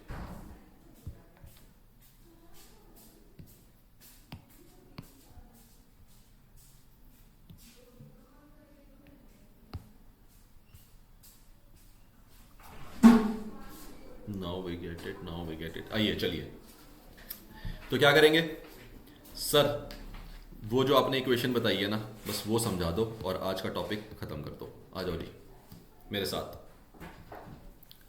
Sir आपके तो साथ ही हैं हम, आप हुक्म तो करें। चेहरा मत देखो मेरा ऐसे, मैं बाल भी बोल सकता हूँ भी। चलिए, ऐसे लोग पसंद आई, ऐसे पसंद आई, चलो कमेंट में बताना तुम लोग, ठीक है, कि सर मैं ऐसे करके रखा करूँ या ऐसे करके रखा करूँ, वट एवर यू से। नेक्स्ट क्लास में वैसा ही कुछ करेंगे, ठीक है। चलो सर, ये जो इक्वेशन है आपने जो बताई, S A 315 plus S A 330 equals to S A 450, ये इक्वेशन को सर मुझे प्रूव करना है। मतलब sir risk of material misstatement, ROMM, ये नाम तो आपको याद हो जाना चाहिए, वरना बाय हार्ट में याद करवाई दूंगा इसको खत्म होने से पहले। ROMM, सर ROMM मिलेगी, उसका एक रिस्पॉन्स रेडी करना पड़ेगा जो मुझे 330 बताता है, उसके बाद मुझे 450 करता है, इवैल्यूएशन करने को बात करता है। अगर मुझे ये कहानी समझ आ गई तो मैं आपको बता रहा हूं, आपको ऑडिट में कभी भी प्रॉब्लम नहीं आएगी। This is one of the most important thing, मुझे लगता है कि ऑडिट में इससे ज्यादा नहीं है, ठीक है। चलो आइए, so these are my handwritten notes, ठीक है। तो ये आप लोगों को मिल जाएंगे, अगर किसी को लगता है तो आप कमेंट कर देना अगर किसी को नहीं मिले, और अगर आपको मिल गए हैं देन आप लोग शुरू करिए अपनी पढ़ाई। चलिए जी सर, एस से 315, एस से 330, एस से 450, तीनों को आपको क्या करने पड़ेंगे सर, नाम याद रखने पड़ेंगे। सर क्या आइडेंटिफाइंग 315 क्या बोलता है? Identifying and assessing the risk of material misstatement through understanding the entity and it's environment. Sir इसने बोला आइडेंटिफाई करना है, असेस करना है the risk of material misstatement through understanding the entity and it's environment, और उसको क्या करना पड़ेगा, हमें उस एनवायरनमेंट को क्या करना पड़ेगा, समझना पड़ेगा। बिल्कुल सर। 330 क्या बोलता है? 330 कहता है ऑडिटर का रिस्पॉन्स जो होगा, ये जो आपने यहां पे बोला ना आइडेंटिफाई एंड असेस करके रिस्क, उस असेस रिस्क के ऊपर रिस्पॉन्स रेडी करना है 330, और फिर 450 होता है इवैल्यूएशन करना स्टेटमेंट्स का। चलिए धीरे धीरे करके आते हैं इसके ऊपर। Very very very very very important topic, very very important topic. अगर आपको इन दोनों के बीच में डिफरेंस समझ आ गया, I will be very happy. चलो 315 की कहानी यहां से होती है शुरू। चैप्टर नंबर 3 का ये मेजर चंक कवर कर देगा आपका, मतलब अगर मैं बात करूं तो around 75% of the area will be covered from these standards. 450 is not part of chapter 3, ठीक है, तो वो वाला हमारा एरिया कवर कर देगा। उसके बाद हमारा 320 बचता है, which is very basic. Materiality की बात करेंगे, बाद में कर लेंगे, बहुत मतलब वेरी रेयर क्वेश्चन आता है उसके ऊपर, बस उसका कंसेप्ट पता होना चाहिए, नंबर 1। नंबर 2 300 प्लानिंग की बात करते हैं, बिल्कुल बेसिक स्टैंडर्ड है, सिर्फ क्वेश्चन बहुत बेसिक क्वेश्चन है उसके अंदर, वो हम क्या करेंगे, वो हमारे लिए अदर टॉपिक्स हैं, ठीक है, तो वो अदर टॉपिक्स वाली क्लास में हम उसको भी कवर कर लेंगे, सो दैट हमारा वो वाला एरिया भी कवर हो जाए और हमारा ये वाला एरिया भी कवर हो जाए। चलिए, तो सर सबसे पहले जो चीज सीखने वाली है उसका नाम होता है रिस्क असेसमेंट प्रोसीजर। सर 2 तरह के रैप होते हैं, पहली बात तो ये याद रखेंगे सर, 2 तरह के रैप होते हैं। बिल्कुल सर, हमने तो अब तक एक ही पढ़ा था, मुझे पता है। आप लोगों को याद रखना है, पहले तो 2 तरह के रैप होते हैं सर। पहले नंबर का रैप का नाम होता है रिस्क असेसमेंट प्रोसीजर, और दूसरे वाले रैप का नाम होता है risk assessment process. Okay, so that's new. अगर ऐसा न्यू है तो इसका मतलब हम लोग राइट ट्रैक पे हैं, मतलब हम लोग सही डायरेक्शन में पढ़ रहे हैं। अगर आता है तो बहुत अच्छी बात है, फिर हम लोग और आगे कुछ नया सीखेंगे। चलो सर, रिस्क असेसमेंट प्रोसीजर और प्रोसेस में पहली बात फर्क क्यों, 2 रैप क्यों बने? बहुत अच्छा क्वेश्चन है। तो सर 2 रैप इसलिए बने, रिस्क असेसमेंट प्रोसीजर होता है जब हमने किसी चीज को प्रोसीजर करके ये चेक करना है कि क्या वहां पे कोई फ्रॉड और एरर तो नहीं हुआ, मतलब किसी भी एपीसीडी के अंदर, अगर जो मैंने ऊपर बात करी थी, जो एपीसीडी के अंदर बात करी थी कि कोई फ्रॉड हो सकता है, कोई एरर हो सकता है, कोई डिफरेंस आ सकता है, उसके लिए बनाया गया है ये वाला रैप, रिस्क असेसमेंट प्रोसीजर। की प्रोसीजर लेके आओ भाई इसको चेक करने के लिए, और ये बताओ कि क्या कोई भी रिस्क ऑफ मटेरियल मिसस्टेटमेंट है, यहां पे आइडेंटिफाई कर पा रहे हैं, असेस कर पा रहे हैं, कोई भी आरओएमएम है, किसकी वजह से, किसी भी फ्रॉड और एरर की वजह से। Oh now we are connecting the dots, है ना। तो फ्रॉड और एरर की जो बात करी थी, तो उसके अंदर कोई भी क्या है, कहीं पे भी आपको लगता है कि रिस्क असेसमेंट आरओएमएम, कोई भी आरओएमएम दिख रही है, आइडेंटिफाई कर पा रहे हो, असेस कर पा रहे हो, अगर कर पा रहे हो तो बताओ, और कैसे करेंगे वो सिखाएगा रैप। तो मतलब वो प्रोसीजर बता दो कैसे देखना है। बिल्कुल जी। दूसरा है सर रिस्क असेसमेंट प्रोसेस। अब प्रोसेस आती है एक और चीज जो सबसे इंपॉर्टेंट है एक कंपनी के लिए, और जिसके बेसिस पे आपको पता चलता है कि फ्रॉड और एरर होने से आप बचाते हो, उसके लिए आप क्या लगाते हो कंपनी के अंदर, इंटरनल कंट्रोल। मैं को सच बताऊं, ये जो इन्होंने नाम दिए ना पूरा का पूरा, इसमें एक वर्ड छुपा हुआ है, हमेशा याद रखना। जब भी आप 315 का नाम लेंगे ना, याद रखना एक यहां पे ना कुछ साइलेंट है, वो है आईसी। मार्क कर लीजिए, जो भी आप जिस भी नोट से पढ़ रहे हैं, अगर आप किसी और नोट से पढ़े मार्क करें। Identifying and assessing the risk of material misstatement through understanding the entity and it's environment. उसके अंदर एक और वर्ड आता है इंटरनल कंट्रोल्स, कि भाई उसको भी आपको ध्यान में रखते हुए चलना है, बिकॉज आपका जो इन्वायरमेंट है उसके अंदर आपके इंटरनल कंट्रोल्स बहुत मेजर रोल प्ले करते हैं, और अगर वो सही तरीके से होंगे तो आपका डेफिनेटली क्या हो जाएगा, बहुत कम रैप लगेगा, बहुत कम फैप लगेगा। अगर वो आपने कहीं ना कहीं अपने इंटरनल कंट्रोल्स को अच्छे तरीके से डिजाइन, इंप्लीमेंट और मेंटेन नहीं किया, सर ये वर्ड्स मत बोलो ऐसे, थोड़ा सा समझा भी दो, समझाऊंगा जब आएगा टाइम, लेकिन याद रखना, देखो वर्ड्स कुछ ऐसे हैं जिनको साथ ही बोलना पड़ता है। इंटरनल कंट्रोल्स को अगर आपने सही तरीके से डिम नहीं किया, डिम का मतलब डिजाइन, इंप्लीमेंट और मेंटेन, अगर आपने उसको सही तरीके से डिजाइन नहीं किया, डिजाइन सही किया लेकिन सही तरीके से इंप्लीमेंट नहीं किया, इंप्लीमेंट सही किया लेकिन सही तरीके से मेंटेन नहीं कर रहे हो, तो डेफिनेटली आपके इंटरनल कंट्रोल्स आपको क्या नहीं देंगे सर, सही रिजल्ट नहीं देंगे, और उसकी वजह से आपको कहीं ना कहीं फ्रॉड और एरर होने के चांसेस बढ़ जाते हैं ऑर्गेनाइजेशन के अंदर। तो सर इसका मतलब मुझे समझ आ गया, अगर मुझे इंटरनल कंट्रोल के ऊपर कुछ चेक करना है तो उसके लिए लगेगा रिस्क असेसमेंट प्रोसेस। अगर मुझे उसको छोड़ दो, अगर मुझे किसी भी एपीसीडी, सीओटी, एबीडी जो आपने ऊपर बताया था, उसके अंदर कहीं पे भी क्या करना है, चेकिंग करनी है, तो मुझे क्या लगाना पड़ेगा, सबसे पहला procedure which is risk assessment procedure. तो सर मतलब एक ओवरऑल प्रोसीजर है, बिल्कुल, इसकी इतनी बड़ी एडवांटेज है, उतनी बड़ी डिसएडवांटेज है। सर मतलब देखो ये रिस्क असेसमेंट प्रोसीजर ओवरऑल है, तो इसका मतलब ये आपका बेस रेडी कर देता है कि आपको किसी भी चीज को चेक करने के लिए सबसे पहले क्या करना चाहिए, तो इसलिए हमारे को एक स्टार्ट मिल जाता है, विच इज वेरी गुड। लेकिन यहीं पे एक लिमिटेशन भी है, क्या कि अगर हमें किसी पर्टिकुलर चीज को चेक करना है और ये हमारे को एक ओवरऑल प्रोसीजर उतना ज्यादा रीजनेबल एश्योरेंस नहीं दे रहा, वो सफिशिएंट एप्रोप्रिएट ऑडिट एविडेंस लाके नहीं दे रहा, तो क्या मुझे इस प्रोसीजर को मॉडिफाई करना पड़ेगा, इस प्रोसीजर के अंदर कुछ चेंजेस करने पड़ेंगे? बिल्कुल करने पड़ेंगे, और इसी के लिए आपको 500 की सीरीज बनाई है। कि आपको हर चीज तो यहां पे नहीं डाल सकते, तो आपको बोला कि जब भी किसी भी चीज की जरूरत पड़ेगी तो आपको क्या करना है, 500 को याद करना है। 500 is your helping standard series. उससे बढ़िया हेल्पिंग स्टैंडर्ड सीरीज आप लोगों के लिए नहीं है, वो इतना बड़ा आप लोगों के लिए बून है ना, कभी भी जरूरत पड़ेगी तो 500 खड़ा है आपको गाइड करने के लिए कि तेरे को इस मूवमेंट पे करना क्या है, टेंशन मत ले। पहले सीखो ओवरऑल पूरी फाइनेंशियल स्टेटमेंट को कैसे जज करना है, फिर उसके बाद कोई पर्टिकुलर केसेस के बारे में बात करेंगे। चलो सर जल्दी से पढ़ा दो, आ जाओ सर। जो ये रिस्क असेसमेंट प्रोसीजर है इसका क्या कह रहा है, द ऑडिट प्रोसीजर परफॉर्म, अब जो मैं बोलूंगा आप लोगों में सब समझा सको, तो ऑडिट प्रोसीजर जो आप परफॉर्म कर रहे हो टू ऑब्टेन अंडरस्टैंडिंग, आपको अंडरस्टैंडिंग लेनी है किसकी, एंटिटी की और उसके एनवायरमेंट की। देखो यहाँ लिखा हुआ है इंक्लूडिंग इंटरनल कंट्रोल्स की भी लेनी है, मैंने बताया छुपा हुआ वर्ड है। टू क्या करने के लिए, आइडेंटिफाई एंड असेस करने के लिए सर क्या, risk of material misstatement, risk of material misstatement due to fraud और error at the financial statement level. मतलब फाइनेंशियल स्टेटमेंट लेवल के ऊपर कोई भी फ्रॉड और एरर है। एफएसएल और एएल क्या है सर, फाइनेंशियल स्टेटमेंट लेवल को बोलते हैं एफएसएल, और एएल होता है एजर्शन लेवल। मतलब या तो ओवरऑल पूरी फाइनेंशियल स्टेटमेंट के ऊपर अगर आपको कुछ असेस करना है रिस्क को, या फिर आपने किसी पर्टिकुलर एजर्शन लेवल पे क्या करना है, असेस करना है कि कितना रिस्क है, कितनी रिस्क का मटेरियल मिसस्टेटमेंट है। मतलब किसी भी बैलेंस शीट की या पीएनएल की पर्टिकुलर आइटम्स की बात कर रहे हो तो एजर्शन लेवल हो गया, जैसे इन्वेंट्री एजर्शन लेवल है। लेकिन अगर पूरी फाइनेंशियल स्टेटमेंट की बात करूं, पूरी बैलेंस शीट की बात करूं, तो वो क्या होगी, मेरी फाइनेंशियल स्टेटमेंट लेवल हो गई। ओके सर कैसे करते हैं, ऐसे करते हैं लो। पहले नंबर पे सबसे पहला को जो दिया, आपको बोला कि आपको जब भी स्टार्ट करनी है कहानी, इंक्वायरी से स्टार्ट करो। इंक्वायरी करो, inquiry of management and others within the entity. Example employees और टीसीडब्ल्यूजी कौन है सर, हमारा दोस्त चार्ज विद गवर्नेंस। तो इसका मतलब क्या है, टीसीडब्ल्यूजी को बोला था दोस्त चार्ज विद गवर्नेंस, मतलब बिल्कुल अपर लेवल। अगर कोई मैनेजमेंट से भी ऊपर बैठा है उसे बोला जाएगा दोस्त चार्ज विद गवर्नेंस, मतलब higher level of authority of the organisation, उस कंपनी की। ठीक है सर। तो सर मतलब क्या है, पहले नंबर पे आपको क्या करनी होती है, इंक्वायरी करनी होती है। मैनेजमेंट से सवाल पूछो, इंक्वायरी करो, जहां पे लग रहा है कोई डाउट उसके बारे में क्लैरिटी लो। सिर्फ मैनेजमेंट की जरूरत नहीं है, आपको किसी भी इंप्लॉय से बात करनी है पूरे की पूरी ऑर्गेनाइजेशन में, आप उससे बात कर सकते हो। अपने उनके लीगल काउंसिल है, जो इंटरनल कोई लीगल काउंसिल हो कंपनी का, उससे बात करना चाहते हो उससे बात कर सकते हो। वेरेवर यू फील राइट, आपको जो भी इंक्वायरी करनी है मैनेजमेंट से, मैनेजमेंट के लोगों से आपको क्या करो, इंक्वायरी करो। दूसरा सर ऑब्जर्वेशन, सारा काम सर इंक्वायरी करने से तो वो वही जवाब देंगे जो उन्होंने देना है, पर आपको देख के समझ जाना चाहिए कि वो सही हो रहा है या काम नहीं हो रहा। तो मतलब सर इससे पहले एक चीज बता दूं छोटी सी, क्या कि सर 315 ना आप अपने ऑफिस में बैठे बैठे नहीं करते हो।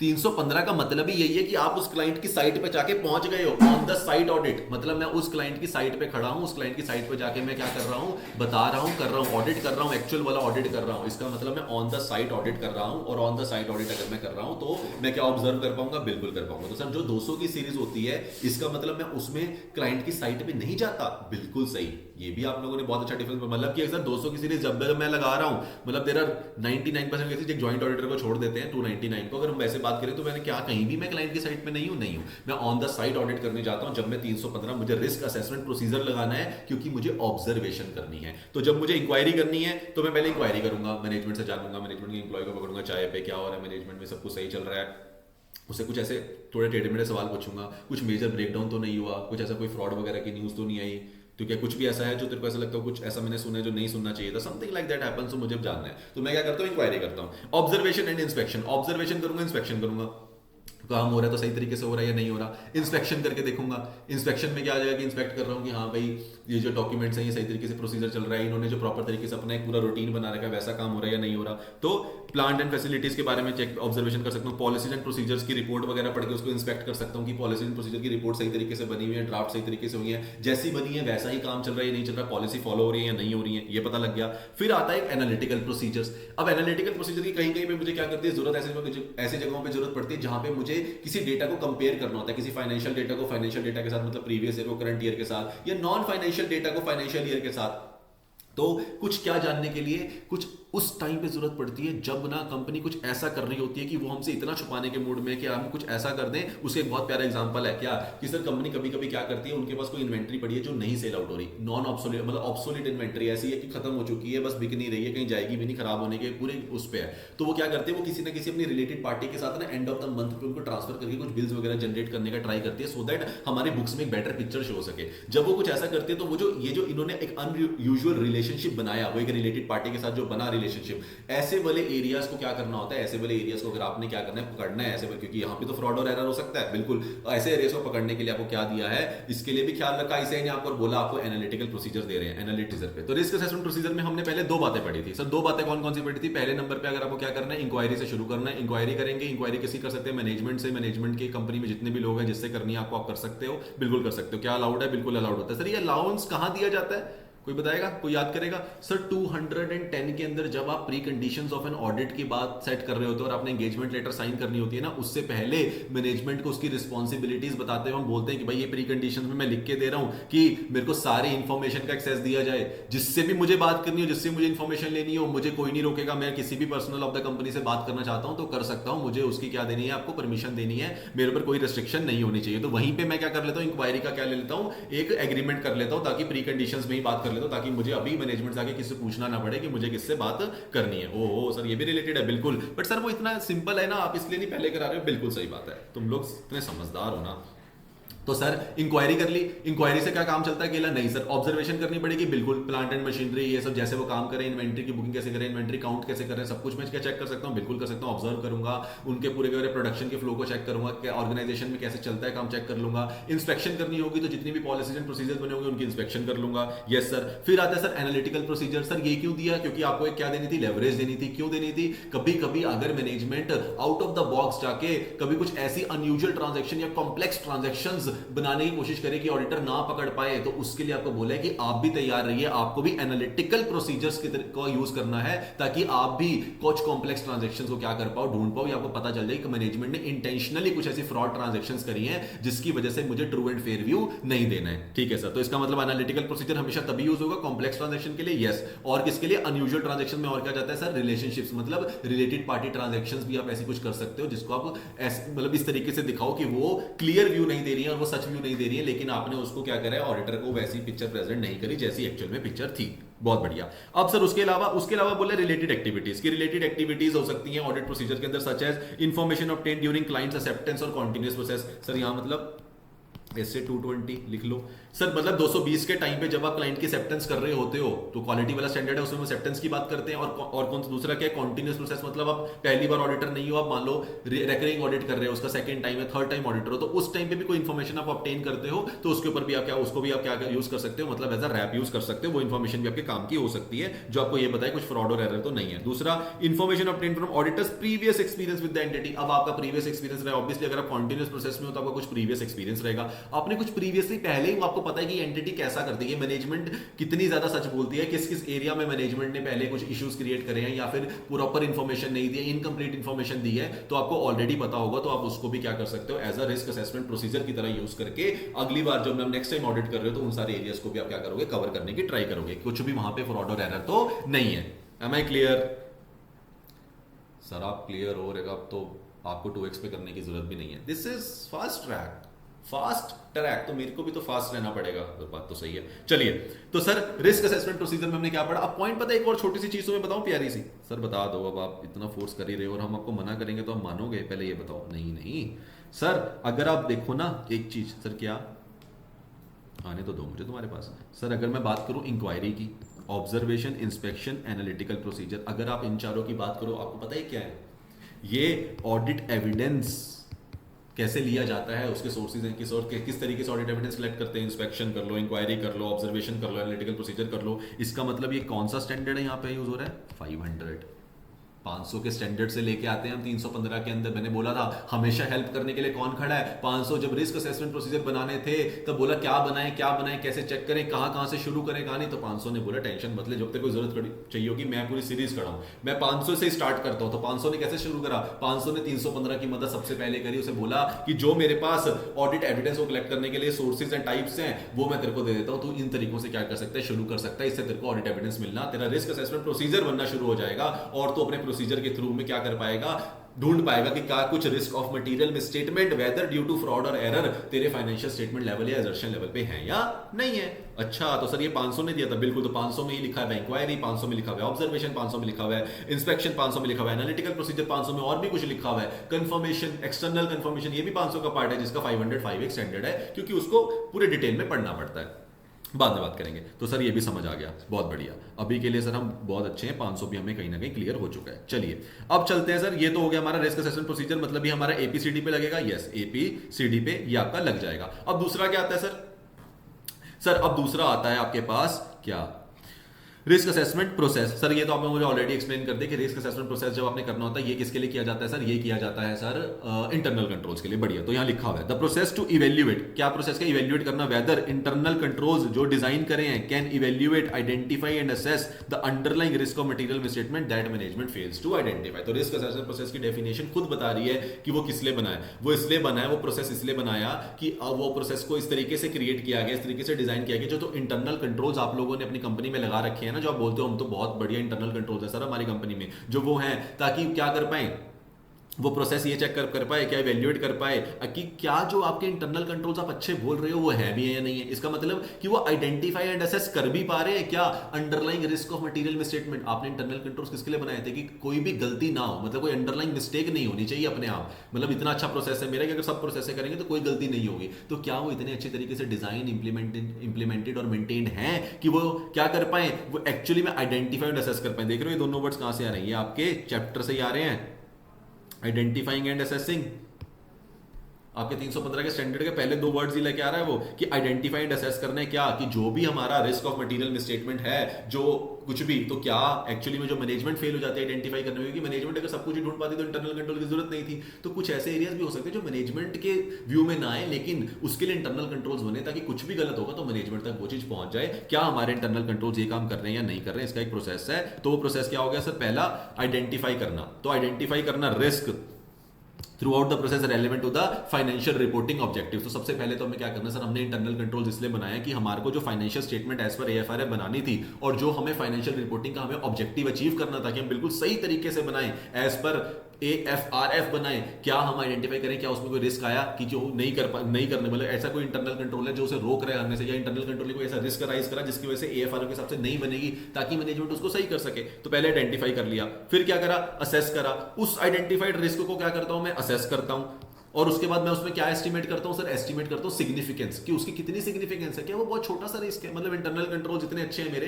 अगर रिस्क आता भी है तो वो इतना बड़ा रिस्क नहीं होता कि मेरी फाइनेंशियल स्टेटमेंट को क्या कर सके, इंपैक्ट कर सके। बहुत बढ़िया, तो पहले नंबर पे सर मैं क्या करता हूं, आइडेंटिफाई करता हूं रिस्क को, फिर असेस करता हूं रिस्क को और उसकी सिग्निफिकेंस निकालने की ट्राई करता हूं कि कितना सिग्निफिकेंट है मेरे लिए, निकाल लिया। अब जब मुझे उसकी सिग्निफिकेंट पता चल गई तो मेरे को आता है कि रिलेट करता हूं कि उससे क्या गलत हो सकता है, what can go wrong with this risk. भाई उस इंटरनल कंट्रोल से जो मेरे पास आया, इवैल्यूएट करा, पता चला कि हाँ यार यहाँ पे रिस्क है, मेरा इस प्रोसेस को मुझे आगे पता चल गया मेरे इंटरनल कंट्रोल्स उतने अच्छे भी नहीं है, तो मेरे को उससे सिग्निफिकेंस भी ठीक ठाक लग रही है या बहुत ज्यादा लग रही है, और उससे व्हाट कैन गो रॉन्ग, कितना गलत हो सकता है, किस पे, एजर्शन लेवल पे या फाइनेंशियल स्टेटमेंट। मतलब अगर ये सिग्निफिकेंस ज्यादा हुई तो वो मेरी फाइनेंशियल स्टेटमेंट लेवल को इंपैक्ट करेगी, अगर ये सिग्निफिकेंस कम हुई तो ये मेरी किसी एजर्शन लेवल को इंपैक्ट करेगी। मैं बोलूंगा सब कुछ सही है, डेटर के अंदर एक छोटी सी गलती मुझे नजर आ रही है, ऐसा कुछ हुआ है कि डेटर का बिल वगैरह के अंदर कुछ प्रॉब्लम आई है, वहां इंटरनल कंट्रोल्स हमारे काम नहीं करे, अगर इतना कुछ है तो एक एजर्शन लेवल की बात है। लेकिन क्या पता ये पूरे फाइनेंशियल स्टेटमेंट लेवल पे सारे के सारे डेटर्स पे ही वो चीज सही तरीके से बुकिंग्स नहीं हुई है, तो वो एक अपने आप में क्या हो जाएगा, फाइनेंशियल लेवल रिस्क हो जाएगा। फिर consider the likelihood and magnitude of misstatement, और लास्ट में मैं क्या करता हूं, मैं कंसीडर करता हूं कि इसका मैग्नीट्यूड कितना बड़ा है। मैग्नीट्यूड बड़ा होने का मतलब भी क्या, हम इसको रिलेट करें तो वही है कि हाँ बिल्कुल कि ये फाइनेंशियल स्टेटमेंट लेवल पे किस तरीके से मुझे क्या करने वाला है, इंपैक्ट करने वाला है। तो risk assessment process to determine the significant deficiencies in the internal control. तो एंड में अगर मैं बोलूं तो सिंपल सी बात कि मैं रिस्क असेसमेंट प्रोसेस करता हूं ताकि मुझे इंटरनल कंट्रोल्स के अंदर क्या डेफिशिएंसीज है उसको वो निकल के आ जाए, ताकि मैं कोई भी अपना फाइनेंशियल रिपोर्टिंग ऑब्जेक्टिव जो मुझे AFRF के हिसाब से प्रिपेयर एंड प्रेजेंट करके देनी थी ऑडिटर को फाइनेंशियल स्टेटमेंट, वो मैं सही तरीके से बना सकूं। ये मैनेजमेंट का एम होता है, और ऑडिटर इसको क्या करता है, चेक करता है प्रोसेस को कि क्या उन्होंने अपना फाइनेंशियल रिपोर्टिंग ऑब्जेक्टिव सही से करा है, अचीव या नहीं करा है। तो क्या करेगा, असेस करेगा कितना है, फिर उसके बाद व्हाट कैन, पहले आइडेंटिफाई करेगा, फिर असेस करेगा, फिर व्हाट कैन गो रॉन्ग, और लास्ट में likelihood and magnitude of occurrence miss statement देख लेगा, और उसके बेसिस पे उसे क्या पता चल जाएगा कि वो ये डिसीजन पे पहुंच पाएगा रैप लगा के। सर अब एक लाइन में बता दो, रैप लगा के, प्रोसेस वाला रैप लगा के वो ये डिसीजन पे पहुंच जाता है कि इंटरनल कंट्रोल्स कितने अच्छे हैं, कितने सही तरीके से डिजाइन है, इंप्लीमेंट है और मेंटेन है। इसके लिए उसे आइडेंटिफाई करना पड़ेगा, असेस करना पड़ेगा, व्हाट कैन गो रॉन्ग देखना पड़ेगा, और लाइकलीहुड देखनी पड़ेगी, और मैग्नीट्यूड देखना पड़ेगा। ये देख के वो बोल सकता है कि हाँ यार मैनेजमेंट के बहुत अच्छे हैं, मुझे कुछ भी गड़बड़ नहीं मिला, और ABCD में कोई फ्रॉड और एरर है या नहीं है उसके लिए वो रिस्क असेसमेंट प्रोसीजर्स की बात करता है, और यहाँ पे ये टॉपिक खत्म हो जाता है। अगर आपने ये टॉपिक बहुत अच्छे से समझ लिया तो अब तो आपको टॉपिक के आगे तो कुछ आपको इशू आने ही नहीं वाला है। सर पक्की बात, पक्की बात। चलो सर, चलिए उसके बाद सर आता है क्या, अंडरस्टैंड करनी है हमने एंटिटी। अब तो बिल्कुल बेसिक है सर, अगर आपने एंटिटी को अंडरस्टैंड करना है या फिर नॉलेज ऑफ बिजनेस लेना है, किसी भी नॉलेज का, अगर आपने बिजनेस की नॉलेज लेनी है तो आप उसको 4 ब्रॉड कैटेगरीज में उसकी नॉलेज लेना चाहते हो, ले सकते हो। कैसे कैसे ब्रॉड मैटर्स कौन से पेपर में आता है, कभी कभी ब्रॉड मैटर्स, कभी कभी किसी पर्टिकुलर मैटर पे आपसे क्वेश्चन पूछ लेगा, पेपर में आया हुआ क्वेश्चन है, मिस नहीं करना है। वो ब्रॉड मैटर्स बता दो जिनमें जो आप चेक करोगे, अगर आपको किसी एंटिटी को समझना है, उसे अंडरस्टैंड करना है, उसकी नॉलेज ऑफ बिजनेस लेना है sir. 4, external matter, internal matter, future prospect और पास्ट परफॉर्मेंस। मतलब सर, मतलब सिंपल है कि क्या, अगर मुझे किसी एंटिटी के बारे में जानना है तो मुझे क्या क्या जानना पड़ेगा। एंटिटी के एक्सटर्नल मैटर्स को जानना पड़ेगा, बिल्कुल। उसके इंटरनल मैटर्स को जानना पड़ेगा, बिल्कुल। एंटिटी की क्या विजन है, हम किस में पढ़ते हैं ये टॉपिक पता है, स्ट्रेटेजिक मैनेजमेंट में। एक्सटर्नल फैक्टर्स, इंटरनल फैक्टर्स, स्वॉट लगाता हूं मैं, ठीक है। और उसके बाद फ्यूचर प्रोस्पेक्ट्स और पास्ट परफॉर्मेंस, और मैं ये भी करता हूं। कहां पे थे हम सर, ब्रॉड मैटर्स के ऊपर। सर ब्रॉड मैटर्स की जब हम बात करते हैं तो उसके अंदर क्या आता है sir, external matters, internal matters. इसको मैं किससे रिलेट करवा रहा था आप लोगों को सर, इसको आप रिलेट करवा रहे थे, हमको याद है, हमें आपने बोला कि ये स्ट्रेटेजिक मैनेजमेंट के टॉपिक से रिलेटेड होता है। बिल्कुल, जब आप वहां पे किसी बिजनेस के बारे में बात करते हो स्ट्रेटेजी के लिए, तो आप कहां से शुरू करते हो, आप बोलते हो कि सर हमें इसके स्वॉट एनालिसिस करना होता है, याद है। तो स्वॉट का मतलब क्या होता है, कहीं ना कहीं उसकी एक्सटर्नल एनालिसिस करना और इंटरनल एनालिसिस करना, बिल्कुल सर। और उसके बाद जब उसका इंटेंट, उसकी जो चैप्टर नंबर 1 में अपना इंटेंट का टॉपिक है, इंटेंट क्या बोलता है, आपका विजन मिशन, मतलब आपका फ्यूचर प्रोस्पेक्ट क्या है आपका, और आपकी पास्ट परफॉर्मेंस आ जाती है इसके अंदर कि आपको पास्ट परफॉर्मेंस, अगर आप वो कंपनी ऐसी है जो नवी आप उसका ऑडिट करें तो उसकी पास्ट परफॉर्मेंस नहीं होगी, तो वहां पे वहां से आप कुछ नहीं जान सकते। लेकिन अगर कोई कंपनी है जो बहुत टाइम से रन हो रही है, आपके पास उसका ऑडिट आया है, तो आप उसे क्या कर सकते हो, पास्ट परफॉर्मेंस के बेसिस पे भी काफी कुछ उसके बारे में क्या कर सकते हो, इंफॉर्मेशन कलेक्ट कर सकते हो। चलिए, तो सर इसके अंदर क्या आ गया, जल्दी जल्दी कवर करेंगे इसको। सिंपल है, क्योंकि सर एक्सटर्नल मैटर्स का मतलब क्या होता है सर, एक्सटर्नल मैटर्स का मतलब सिंपल होता है इंडस्ट्री के फैक्टर्स की, वो जो भी कंपनी है उसकी इंडस्ट्री क्या बोलती है, उस इंडस्ट्री के क्या फैक्टर्स हैं, इंडस्ट्री पे क्या रेगुलेटरी फैक्टर्स अप्लाई होते हैं, मतलब वो इंडस्ट्री के ऊपर कौन से रेगुलेटरी नॉर्म्स हैं, लीगली क्या क्या करना होता है उस इंडस्ट्री के अंदर, मुझे एक्सटर्नली पता चल जाएगा। कि वो पेस्टल एनालिसिस करता हूं, मुझे याद है सर, हाँ सर, वो पेस्टल एनालिसिस करके मुझे कहीं ना कहीं पता चल जाता है कि कंपनी के ऊपर कितना इन्वायरमेंटल रिस्क कितना आ रहा है, मतलब इकोनॉमी के फैक्टर्स कैसे है, क्या वो कंपनी के सपोर्ट में या नहीं है, और अदर फैक्टर्स, मतलब कि एप्लीकेबल फाइनेंशियल रिपोर्टिंग फ्रेमवर्क, तो कंपनी के ऊपर एप्लीकेबल फाइनेंशियल रिपोर्टिंग फ्रेमवर्क कौन सा है, ये मुझे एक्सटर्नली पता चल जाता है कि ये इंडस्ट्री कौन से फ्रेमवर्क के अंदर आ रही है, profit oriented, non profit oriented, तो मुझे उसका एप्लीकेबल एएफआरएफ जानना होता है। अच्छा सर, ये यहां लिंक होता है तभी एप्लीकेबल की बात आई, बिल्कुल, वेरी गुड, अगर ऐसा लिंक कर पाए तो अच्छी बात है। ये हो गया एक्सटर्नल। फिर आता है सर इंटरनल। इंटरनल में क्या जानूंगा कि कंपनी किस तरीके का काम करती है, उनका नेचर ऑफ बिजनेस क्या है, उनके ऑपरेशंस कैसे हैं, कंपनी की ओनरशिप किस तरीके से हो रखी है, कंपनी कैसा ओनरशिप दिखा रही है, अपने शेयर होल्डर पैटर्न कैसा उनका, उनकी गवर्नेंस किस तरीके से है, कहां कहां पे इन्वेस्टमेंट है, टाइप ऑफ इन्वेस्टमेंट्स कैसी है, ये सारी चीजें भी मुझे क्या करती हैं, मुझे जाननी होती हैं। फिर आता है सर फ्यूचर प्रोस्पेक्ट के बारे में। अब कंपनी का फ्यूचर प्रोस्पेक्ट जानना है तो क्या चीज आ गई, कंपनी का विजन जानना पड़ेगा, उनके ऑब्जेक्टिव जानने पड़ेंगे, उनका मिशन जानना पड़ेगा, उनकी स्ट्रेटजीज जाननी पड़ेगी। सर ये तो मतलब बिल्कुल ही स्ट्रेटेजिक मैनेजमेंट वाला टॉपिक है, बिल्कुल। और अगर उनका जानना है तो उनका फाइनेंस का स्ट्रक्चर क्या है, उसके बेसिस पे क्या पता चल रहा है कि कंपनी फ्यूचर कितना पैसा है उनके पास, कि वो फ्यूचर किस तरीके से देख रही है, क्या वो एक्सपेंशन की तरफ जा रही है, ग्रोथ की तरफ जा रही है, उनका स्ट्रक्चर, उनका बिजनेस रिस्क क्या आ रहा है, कितने तरीके का बिजनेस रिस्क नजर आ रहा है हमें फ्यूचर के अंदर, क्योंकि मुझे एक्सटर्नल मैटर से निकाल के ये तो पता चली जाएगा कंपनी फ्यूचर में कितने रिस्क पे खड़ी है। तो फ्यूचर प्रोस्पेक्ट भी कंपनी का क्या कर पाता हूं मैं, वेरीफाई कर पाता हूं। ये क्या ले रहा हूं मैं, अंडरस्टैंडिंग ऑफ द बिजनेस। क्यों, क्योंकि सर अगर मेरे पास अच्छी अंडरस्टैंडिंग होगी बिजनेस की, तभी तो मैं क्या कर पाऊंगा, अच्छे तरीके से रिस्क असेसमेंट प्रोसीजर लगा के वो सारे सही क्वेश्चंस पूछ पाऊंगा। वो जो इंक्वायरी के मेरे क्वेश्चंस हैं वो भी तो मेरे को आएंगे, आइडियाज कहां से आएंगे, इंक्वायरी मुझे क्या पूछना है यहां से आएगा। जब मुझे एक अच्छी अंडरस्टैंडिंग मिल जाएगी तो मेरे को रैप के लिए जो करना है वो मेरे को क्या कर जाएगा, मैं शुरुआत कर पाऊंगा, मैं क्या इंस्पेक्ट करना है, क्या मुझे चेक करना है, क्या मुझे बिल्कुल नहीं मिस करना है, ये सारे एरियाज मुझे कौन देता है, अंडरस्टैंडिंग देती है। पास्ट परफॉर्मेंस में प्रीवियस ईयर की आप क्या कर सकते हो, फाइनेंशियल स्टेटमेंट चेक कर सकते हो, प्रीवियस ईयर की अकाउंटिंग रेशियोज क्या बोल रही थी, आप उसे करंट ईयर से कंपेयर करके देख सकते हो, किसी ने कोई बहुत बड़ा ड्रास्टिक चेंज तो नहीं आया। फाइनेंशियल परफॉर्मेंस पास्ट ईयर की क्या थी, आपकी क्या है, बजट्स वगैरह क्या पास हुए थे लास्ट ईयर में, इस साल में क्या हुए हैं, इन सारी चीजों से आपको क्या मिल जाती है सर, अंडरस्टैंडिंग ऑफ बिजनेस मिल जाती है। बहुत बढ़िया। एग्जांपल्स आया पेपर के अंदर, क्वेश्चन आया था कि एग्जांपल दे दो कि ऑडिटर कौन कौन से एग्जांपल, कौन कौन से मैटर है जो ऑडिटर को नॉलेज ऑफ बिजनेस के लिए चाहिए होंगे for just for the future prospect. अगर आप देखोगे तो सिर्फ फ्यूचर प्रोस्पेक्ट के ऊपर क्वेश्चन आया हुआ है कि फ्यूचर प्रोस्पेक्ट में ऑडिटर क्या क्या देखेगा, तो आपको वहां पे क्या बताना है, सारा ऑब्जेक्टिव स्ट्रेटेजीज बिजनेस रिस्क के बारे में क्या करके आ जाना है, लिख के आ जाना है कि इस तरीके से ऑडिटर क्या लेता है, नॉलेज लेता है बिजनेस के फ्यूचर प्रोस्पेक्ट्स के बारे में। ठीक है, ठीक है सर, उसमें क्या पता चलता है, अब उसमें आपको पूरा का पूरा इंडस्ट्री की डेवलपमेंट किस तरीके से हो रही है, क्या देख रहे हो फ्यूचर में इंडस्ट्री किस तरीके डेवलप कर रही है, कोई न्यू प्रोडक्ट एंड सर्विसेज, ये आंसर है उसका कि क्यों न्यू प्रोडक्ट एंड सर्विसेज, जो कंपनी है उसका न्यू प्रोडक्ट एंड सर्विसेज का क्या डोमेन है, मतलब वो डिफरेंशिएशन में जा रही है। याद करो किसकी सर, पोर्टर की स्ट्रेटेजी, कॉस्ट लीडरशिप बनना चाहती है कंपनी, लीडरशिप बनना चाहती है, रिलेट हो रहा है कि नहीं हो रहा है, एसएम और ऑडिट बहुत कनेक्टेड है, ऐसी थोड़ी मैं दोनों सब्जेक्ट पढ़ाता हूं यार, बिल्कुल सर। तो कहीं ना कहीं क्या है सर, फ्यूचर प्रोसेस के बारे में जानना है तो इंडस्ट्री कैसे डेवलप कर रही है, तो ये बिजनेस कैसे डेवलप करेगा, न्यू प्रोडक्ट और सर्विसेज कौन कौन सी कंपनी कंपनी के प्लान में ऑफर करना, एक्सपेंशन सोच रही है कंपनी या नहीं सोच रही, क्या कोई न्यू अकाउंटिंग रिक्वायरमेंट्स है जो कंपनी के ऊपर एप्लीकेबल हो सकती है अगर कंपनी ने कोई स्टेप लिया, उसके बाद रेगुलेटरी रिक्वायरमेंट्स कौन सी आ रही है फ्यूचर में, यूज ऑफ आईटी, क्या पता आईटी की टेक्नोलॉजी जल्दी तरीके से क्या हो रही है, एक्सपैंड हो रही है, तो उसके हम मैनेजमेंट पीछे तो नहीं है, क्या उसको फॉलो कर रहे हैं या नहीं कर रहे हैं, फाइनेंशियल रिक्वायरमेंट आने वाले टाइम पे कौन सी फाइनेंशियल रिक्वायरमेंट कंपनी की होंगी, ये सारे फ्यूचर प्रोस्पेक्ट से भी मुझे क्या लग जाता है, कंपनी के बारे में एक डिसेंट आइडिया लग जाता है। सर ये मैं करा चुके हो बिल्कुल सर ऐसे निकल गया टॉपिक। ये देखो कैसे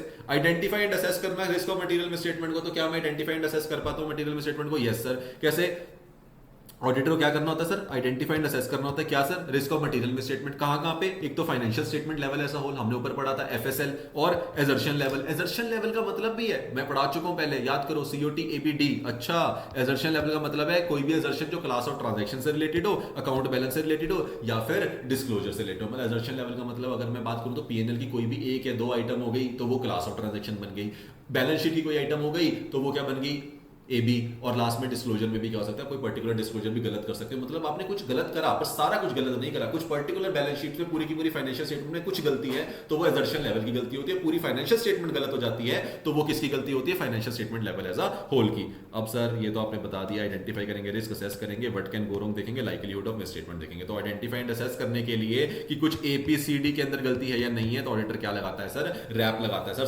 समझ गए, RAP performed by auditor to identify and assess risk and material misstatement. क्यों लगाता है? To provide a basis. क्या बेसिस प्रोवाइड करना होता है मुझे? फॉर, अब सबसे आगे ये 315 मुझे कहां लेके जा रहा है धीरे धीरे सर? 305 प्लस क्या करा था आगे? 330। तो 330 में अंदर क्या होता है? Further audit procedure. अब कहानी इतनी आती है कि मुझे कौन बताएगा कि कितने फर्दर ऑडिट प्रोसीजर करने हैं, कब करने हैं, क्या जरूरत पड़ी, तो ये बताएगा। तो जब रैप ने लगा के हमने क्या करा, रैप से हमने एक बेसिस रेडी कर लिया। क्या रेडी कर लिया? बेसिस रेडी कर लिया ये कहने का कि इतनी रिस्क ऑफ मटेरियल मिसस्टेटमेंट इस कंपनी में राइज करती हैं, ये मुझे आइडेंटिफाई करके, असेस करके, लाइक्लीहुड ऑफ अकरेंस देख के, उसकी सिग्निफिकेंस देख के, उसका मैग्नीट्यूड देख के सब पता चल गया कि कितनी लाइक्लीहुड है, कितनी ज्यादा मिसस्टेटमेंट है, और उसके बेसिस पे मैं क्या करता हूं? डिजाइन करता हूं और परफॉर्म करता हूं फर्दर ऑडिट प्रोसीजर, जिसे बोलते हैं एफएपीज। तो इसका मतलब रैप मेरे लिए क्या बनता है? बेस बनता है मेरे फैप का। जैसे ही मुझे रैप से लाइक्लीहुड, मैग्नीट्यूड सब कुछ पता चल गया, उसके बेसिस मुझे पता चल गया कि मुझे कितनी मेहनत करनी है, क्या करने में, फैप को डिजाइन करने में और उसको क्या करने में, परफॉर्म करने में। बढ़िया। तो मतलब कितनी चेकिंग करनी है ये भी हमें रैप बता देता है। बहुत सर रैप तो सब कुछ ही बता देता है। बिल्कुल, बड़ा बेसिक क्वेश्चन है क्या सर? कंडीशन और events that indicate risk of material misstatement. मतलब कौन कौन से ऐसे कंडीशंस हैं, कौन कौन से ऐसे इवेंट्स हैं जिसमें हम क्या आता है, हमें देखते ही लगता है कि इसके अंदर risk of material misstatement arise लग रही है कि हो सकती है। कौन कौन से? आगे बहुत सारे पॉइंट्स हैं, आप इसमें से कोई भी 4 या 5 पॉइंट क्या कर सकते हो, अपने हिसाब से जो आपको अच्छे लगे ले सकते हो। मैंने क्लब कर दिया कुछ पॉइंट्स को, ताकि आप अगर एक्सटेंडेड पॉइंट्स बनाना चाहते हो, सारे ऑपरेशंस के पॉइंट बना दोगे तो ऐसा लगेगा एक लिमिटेड नॉलेज है। तो मैंने क्या करा, ऑपरेशंस के 4 पॉइंट उसको एक ऑपरेशंस में क्लब कर दिया। जैसे कि अगर मैं ऑपरेशन से बात करूं, अगर वो अनस्टेबल रीजन में ऑपरेशन करती है एंटिटी, तो क्या अपने आप में मुझे लग रहा है कि इसमें रिस्क ऑफ मटेरियल मिसस्टेटमेंट होने के चांसेस ज्यादा है? बिल्कुल ज्यादा है। अगर वॉलेटाइल मार्केट है, बिल्कुल ज्यादा है। और अगर high degree of complex regulation है, ऐसी इंडस्ट्री में बैठी है कि उसके ऊपर इतने ज्यादा कॉम्प्लेक्स रेगुलेशन अप्लाई होते हैं कि हम कंपनी को बहुत ज्यादा सोच समझ के डिसीजन लेने पड़ते हैं, खुद से कुछ कर नहीं पाती, हर चीज के लिए एक्सपर्ट चाहिए। तो क्या रिस्क ऑफ मटेरियल मिसस्टेटमेंट के चांसेस ज्यादा है? बिल्कुल है। तो ऑपरेशंस के 3 पॉइंट आप एक लाइन में भी लिख सकते हो, तीनों को क्लब भी कर सकते हो। फिर चेंजेस की बात करें, एक ऐसी ऑर्गेनाइजेशन जिसके अंदर चेंजेस, जिस इंडस्ट्री के अंदर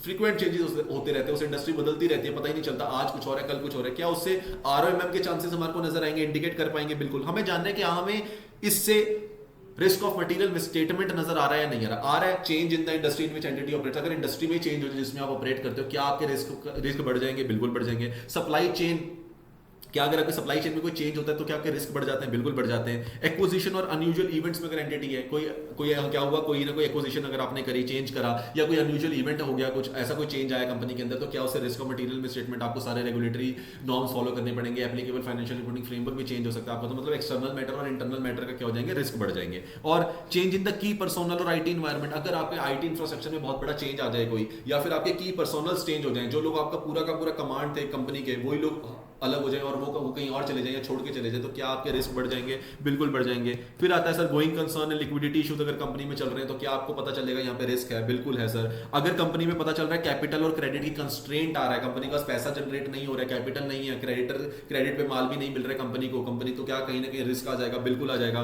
पास्ट में स्टेटमेंट्स के बेसिस पे या फिर हिस्ट्री ऑफ एरर्स है कंपनी में, तो क्या आपको लगता है कि कंपनी में अभी भी एरर होने के चांसेस हैं? बिल्कुल है। और फिर अगर एकदम से आपके ऊपर एप्लीकेशन हो जाए न्यू अकाउंटिंग प्रोनाउंसमेंट की, कोई ना कोई न्यू इंडेस आ जाए या फिर कोई अकाउंटिंग स्टैंडर्ड नहीं आ जाए और आपके ऊपर एकदम से अप्लाई हो जाए, तो आपको ध्यान रखना पड़ेगा कि आपको सही तरीके से उसको करना है। तो क्या रिस्क के चांसेस बढ़ जाएंगे? बिल्कुल बढ़ जाएंगे। इंटरनल कंट्रोल में डेफिशिएंसीज आना, सिग्निफिकेंट अनसर्टेनिटी होना, अकाउंटिंग एस्टिमेट्स को सही तरीके से क्या ना करना, अकाउंटिंग एस्टिमेट्स में कुछ तरीके से चेंजेस होना, आपको अकाउंट जजमेंट आपकी सही नहीं हुई है, क्या ये सारे मुझे बता रहे हैं कि हाँ मैं अपने आप में एक रिस्क ऑफ मटेरियल मिसस्टेटमेंट हूँ? यस। तो क्वेश्चन आपसे पूछ सकता है कि कौन कौन से एरियाज होते हैं एंटिटी में जिसको देखते ही पता चल जाता है क्या कि यहाँ पे risk of material misstatement arise करता है। तो आप इनमें से जो आपको अच्छा लगे 4 से 5 पॉइंट आप उसको कर सकते हो। और जैसे ही मुझे रिस्क ऑफ मटेरियल मिसस्टेटमेंट मिलती है और मैं उसके ऊपर क्या लगाता हूँ, अब मैं एक लाइन में खत्म कर रहा हूं, जैसे ही मुझे रिस्क ऑफ मटेरियल मिसस्टेटमेंट इनमें से कुछ भी देखा ऊपर से और मुझे लगा भाई इसमें रिस्क ऑफ मटेरियल मिसस्टेटमेंट नजर आ रहा है, उसके लिए मुझे क्या करना पड़ेगा? रैप लगाना पड़ेगा। मुझे पता चला रिस्क ऑफ मिसस्टेटमेंट हाई है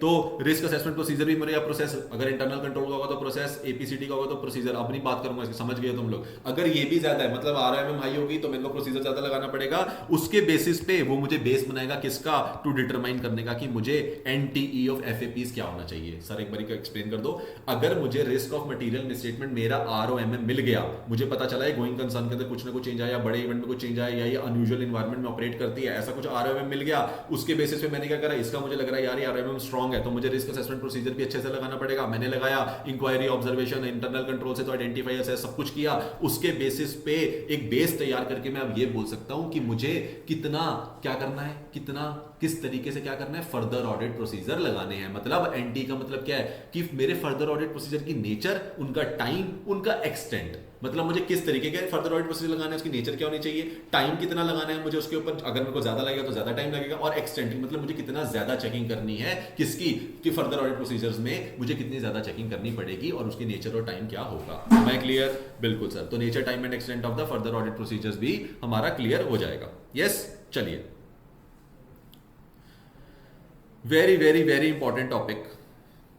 Asked many times in exam, many times in exam. Sir अच्छा सर ऐसा है क्या? फिर आप हमें भी बता दो। बिल्कुल बिल्कुल, तुम लोग और मैं एक जैसे ही हैं यार। हम लोगों को लेके आने कितने सर, मिनिमम 60 का टारगेट तो रखते ही हैं।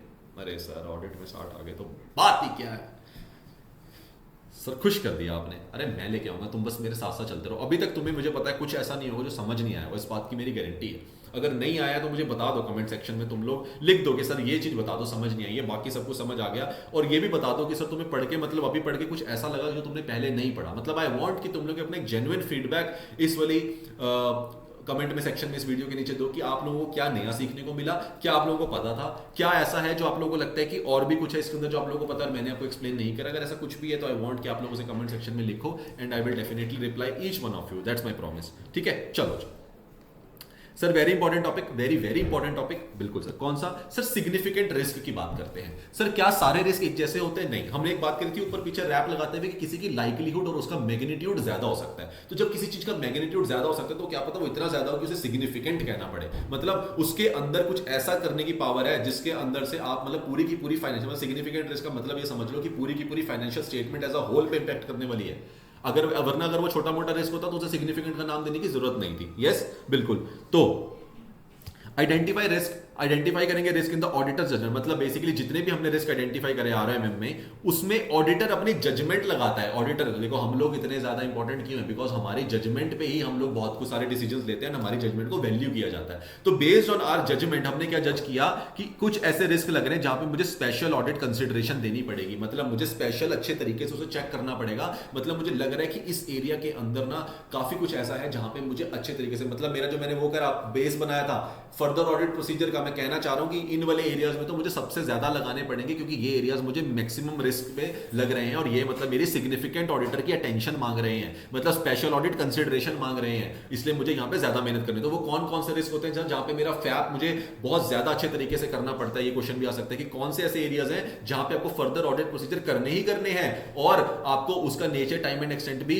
समझना चाहिए रैप के बेसिस पे एंड आपको उसे अच्छे तरीके से चेक करना पड़ेगा। सर कौन से हो सकते हैं, मतलब अगर इसमें उल्टा बोलूं तो कौन से एरियाज के अंदर सब्सटेंसिव प्रोसीजर्स को हाई किया जाता है। सर वो बोले एरिया जहां पे सिग्निफिकेंट रिस्क होने के चांसेस होते हैं। सर सिग्निफिकेंट रिस्क कौन कौन से होते हैं? पहले नंबर पे फ्रॉड, जहां पे भी अगर आपको लगेगा risk is the risk of fraud, अगर आपको लग रहा है कुछ फ्रॉड हो रहा है, फ्रॉड का रिस्क है, तो डेफिनेटली क्या वो सिग्निफिकेंट बन जाएगा? बिल्कुल बन जाएगा सर। दूसरा, कोई भी ट्रांजैक्शन विद रिलेटेड पार्टीज, जहां पे ऐसे रिलेटेड पार्टी की ट्रांजैक्शन हो रही होती है, तो वहां पे यूजुअली कंपनीज ने सही तरीके से, मतलब जो भी उन्होंने स्ट्रक्चर बना रखा होता है वो इतना कॉम्प्लेक्स होता है कि उसका सही स्ट्रक्चर को समझना मुश्किल होता है। मतलब वो कॉम्प्लेक्स ट्रांजैक्शन, इसके लिए क्या करना पड़ता है सर? इसके लिए क्या आएंगे पिक्चर में, याद करो रैप में, एनालिटिकल प्रोसीजर। वेरी नाइस, अगर किसी को याद आया। एनालिटिकल प्रोसीजर इस चीज के लिए बना है, जो सिग्निफिकेंट ट्रांजैक्शंस होती है रिलेटेड पार्टी की, अनयूजुअल ट्रांजैक्शन होती है, उसके लिए एनालिटिकल प्रोसीजर दिया जाता है। सर आपने सिग्निफिकेंट में रिलेटेड पार्टी बोला, अनयूजुअल भी बोला ना, हाँ तो अनयूजुअल भी आ गया। मतलब ऐसी कोई ट्रांजैक्शंस कंपनी कर रही है जो उनके नॉर्मल कोर्स ऑफ बिजनेस में नहीं होती है, कोई ऐसी कोई ट्रांजैक्शन दिख रही है जो कंपनी नॉर्मली करती नहीं है, कुछ अलग ही कोई ट्रांजैक्शन आ रही है निकल के, मतलब कोई ऐसी कोई लीगल फीस आ रही है जो कंपनी ने इतनी बड़ी अमाउंट की हेफ्टी पे कर रखी है और बोल रहा है कुछ भी हमारा ऐसा नहीं हुआ कि हमारा कोई लीगल केस चल रहा, कुछ नहीं चल रहा। अगर आपके पास कोई लीगल केस नहीं चल रहा, कुछ नहीं चल रहा, तो आपके लीगल एक्सपेंसेस में इतनी हेफ्टी अमाउंट क्या कर रही है? अनयूजुअल ट्रांजैक्शन यहाँ पे आई कैसे? नॉर्मल कोर्स ऑफ बिजनेस की तो लग नहीं रही है ये। तो ऐसी कुछ ट्रांजैक्शन के अंदर समझ लगता है कि क्या कि कुछ ना कुछ मनी रूट तो नहीं हो रखा, तो हमें देखना है हमारे लिए क्या बन जाएगा? सिग्निफिकेंट रिस्क बन जाएगा। सर इसके लिए भी मैं क्या एनालिटिकल प्रोसीजर लगाता हूं? यस। क्या इसके लिए भी एनालिटिकल प्रोसीजर लगा सकता हूं? यस। फिर आती है कॉम्प्लेक्सिटी ऑफ ट्रांजैक्शन, ये भी इसी से रिलेटेड है। देखो तो सर कॉम्प्लेक्सिटी ऑफ ट्रांजैक्शन भी आती है, कुछ ऐसी ट्रांजैक्शंस हैं जो इतनी कॉम्प्लेक्स हैं, कुछ ऐसी वैल्यूएशंस होती है, जैसे ऐसे 540 बना है हमारा फेयर वैल्यूएशन करने का, तो वो कहीं ना कहीं ऐसी ट्रांजैक्शन के लिए बना है कि कंपनी खुद नहीं कर सकती, कंपनी को कोई एक्सपर्ट चाहिए होगा उसको वैल्यू, जैसे गुडविल वैल्यू करना is not an easy task, तो उसके लिए आपको वैल्यूएशन एक्सपर्ट चाहिए होता है, तो वो कॉम्प्लेक्सिटी ऑफ ट्रांजैक्शन वहां पे हो जाती है। तो क्या उस एरिया में रिस्क हो सकता है कि वो सही तरीके से कैलकुलेट करी है या नहीं करी है, सही तरीके से जजमेंट लगाई है या नहीं लगाई है उन ट्रांजैक्शंस के ऊपर, ये देखना होता है। तो इसलिए क्या complexity is important? Yes sir. फिर whether risk involve recent significant economic, accounting और अदर डेवलपमेंट, अगर कहीं पे भी हमें लगता है कि कहीं ना कहीं मेजर एक्सटर्नल फैक्टर में चेंजेस हो गए, क्योंकि एक्सटर्नल फैक्टर कौन से होते हैं सर? जो अनकंट्रोलेबल होते हैं, कंपनी के हाथ में नहीं है, बाहर कोई रेगुलेटरी फ्रेमवर्क में चेंज आएगा तो कंपनी को तो फॉलो करना पड़ेगा, लॉ बोल रहा है। तो ऐसे कोई एरियाज में अगर ऐसे कोई एरियाज का रिस्क आता है तो वो भी क्या मेरे लिए सिग्निफिकेंट रिस्क बन जाता है? बिल्कुल। तो कौन कौन से? इकोनॉमिक फैक्टर में चेंज, अकाउंटिंग में चेंज या रेगुलेटरी रिक्वायरमेंट में कोई भी चेंज आना is also risk of significant risk. Last, degree of subjectivity, तो कहीं ना कहीं कुछ ऐसे एरियाज होते हैं जो मैंने ऊपर ही बताया, कुछ फाइनेंशियल इंफॉर्मेशन के अंदर जहां पे आपको अपनी सब्जेक्टिविटी इन्वॉल्व करनी पड़ती है, जजमेंट इन्वॉल्व करनी पड़ती है, जहां पे मेजरमेंट अनसर्टेनिटी होती है, हमेशा अनसर्टेनिटी रहेगी कि क्योंकि अगर दो लोग उसको जज करेंगे तो हो सकता है दोनों अलग अलग परसेप्शन रख के जज करें, मतलब हर किसी की सब्जेक्टिविटी अलग रह सकती है, और ऐसे रिस्क को भी क्या बोला जाता है? सिग्निफिकेंट है। तो मतलब सर जहां पे जजमेंट इन्वॉल्व होगी, जैसे अकाउंटिंग एस्टिमेट वगैरह वाले एरियाज हो गए, क्या ये सिग्निफिकेंट रिस्क में आते हैं? बिल्कुल आते हैं, क्योंकि इसके अंदर आपको सब्जेक्टिविटी इन्वॉल्व है, अनसर्टेनिटी रहेगी। तो सर सिंपल बता दो एक बार ऊपर से कौन कौन से रिस्क हो गए सिग्निफिकेंट? सर फ्रॉड हो गया, यस। रिलेटेड पार्टी के साथ ट्रांजैक्शन का सिग्निफिकेंट होता है, यस। तीसरा, कॉम्प्लेक्स ट्रांजैक्शन भी और अनयूजुअल ट्रांजैक्शंस भी, 4 हो गए। पांचवा, कोई भी एक्सटर्नल फैक्टर में चेंज आया, मतलब रेगुलेटरी रिक्वायरमेंट में, इकोनॉमिक में, अकाउंटिंग में चेंज आया तो क्या हो जाएगा? सिग्निफिकेंट रिस्क हो जाएगा। और लास्ट क्या हो गया? जहां पे अकाउंटिंग एस्टिमेट या जजमेंट इन्वॉल्व होती है वो भी मेरे क्या हो जाते हैं सर? सिग्निफिकेंट रिस्क हो जाते हैं। M I clear?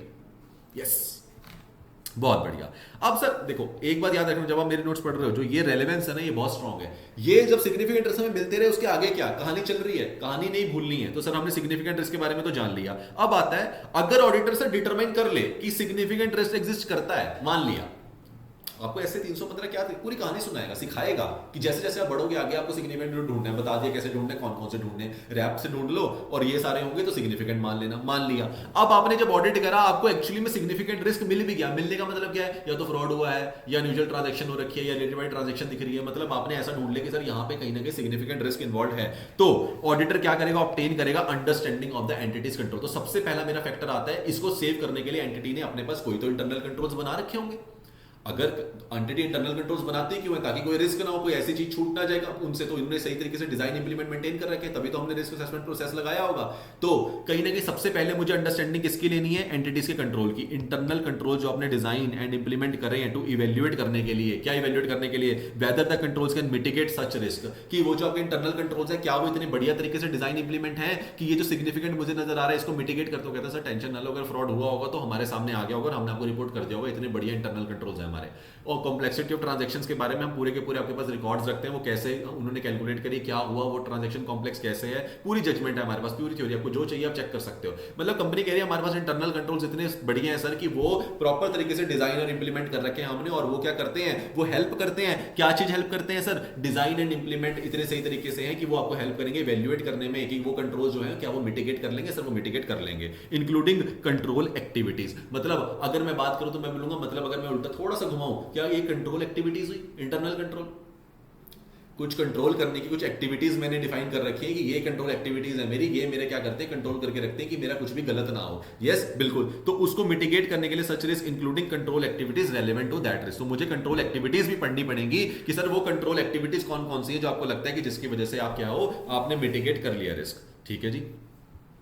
Includes response. अब कंट्रोल एक्टिविटीज कौन सी थी? Control activities includes response made by the management for the significant risk. तो मैं उनसे पूछता हूं, अच्छा आप बोल तो रहे हो मिटिगेट आपने कर लिया, आपका इंटरनल कंट्रोल्स इतने अच्छे हैं, जरा मुझे बताना कैसे। तो वो क्या कहते हैं? वो कहते हैं सर जो review of assumptions by the expert की, सर जो भी हमने अपनी असम्पशंस ली थी ना, आपको हमारी असम्पशन पे डाउट होगा, सब्जेक्टिविटी वाला जो पॉइंट है ऊपर, आपने उसे सिग्निफिकेंट क्यों माना? क्योंकि आपने बोला इसमें तो जजमेंट इन्वॉल्व थी। आप लोगों ने कैसे कर लिया? तो हम बता रहे हैं हमने एक्सपर्ट से रिव्यू करवा लिया, एक्सपर्ट ने बोला हमारी जजमेंट बिल्कुल ठीक है। मैनेजमेंट मुझे बता रही है कि उसके पास कितने अच्छे इंटरनल कंट्रोल्स हैं। मैंने कहा अच्छा ये आपने नहीं किया, आपने एक्सपर्ट से चेक करवाया? उन्होंने बोला चेक करवाया। तो मैंने कहा फिर ठीक है, फिर ठीक होगा, लेट मी ऑल्सो चेक। अगर मेरे को लगता है मेरी जजमेंट मैच कर रही है तो अच्छी बात है, नहीं कर रही होगी then I will tell you, और मैं बता दूंगा कि मेरी जजमेंट मैच क्यों नहीं कर रही है। हो सकता है हमारे बीच में क्या आ जाए, डिफरेंस आ जाए। Yes no? यस। तो मैनेजमेंट अब आपका क्या कर रही है? आंसर कर रही है किस क्वेश्चन का? जब आपने पूछा कि कैसे तू बोल सकता है कि तेरे इंटरनल कंट्रोल्स इसको मिटिगेट कर रहे हैं, मैनेजमेंट का रिस्पांस आता है सामने से, सर आपको रिस्क किसमें आया? मैंने बोला यहाँ पे तो अकाउंटिंग एस्टिमेट्स लगे हैं, तो तुम्हारे को जजमेंट कैसे लगाई तुम लोगों ने?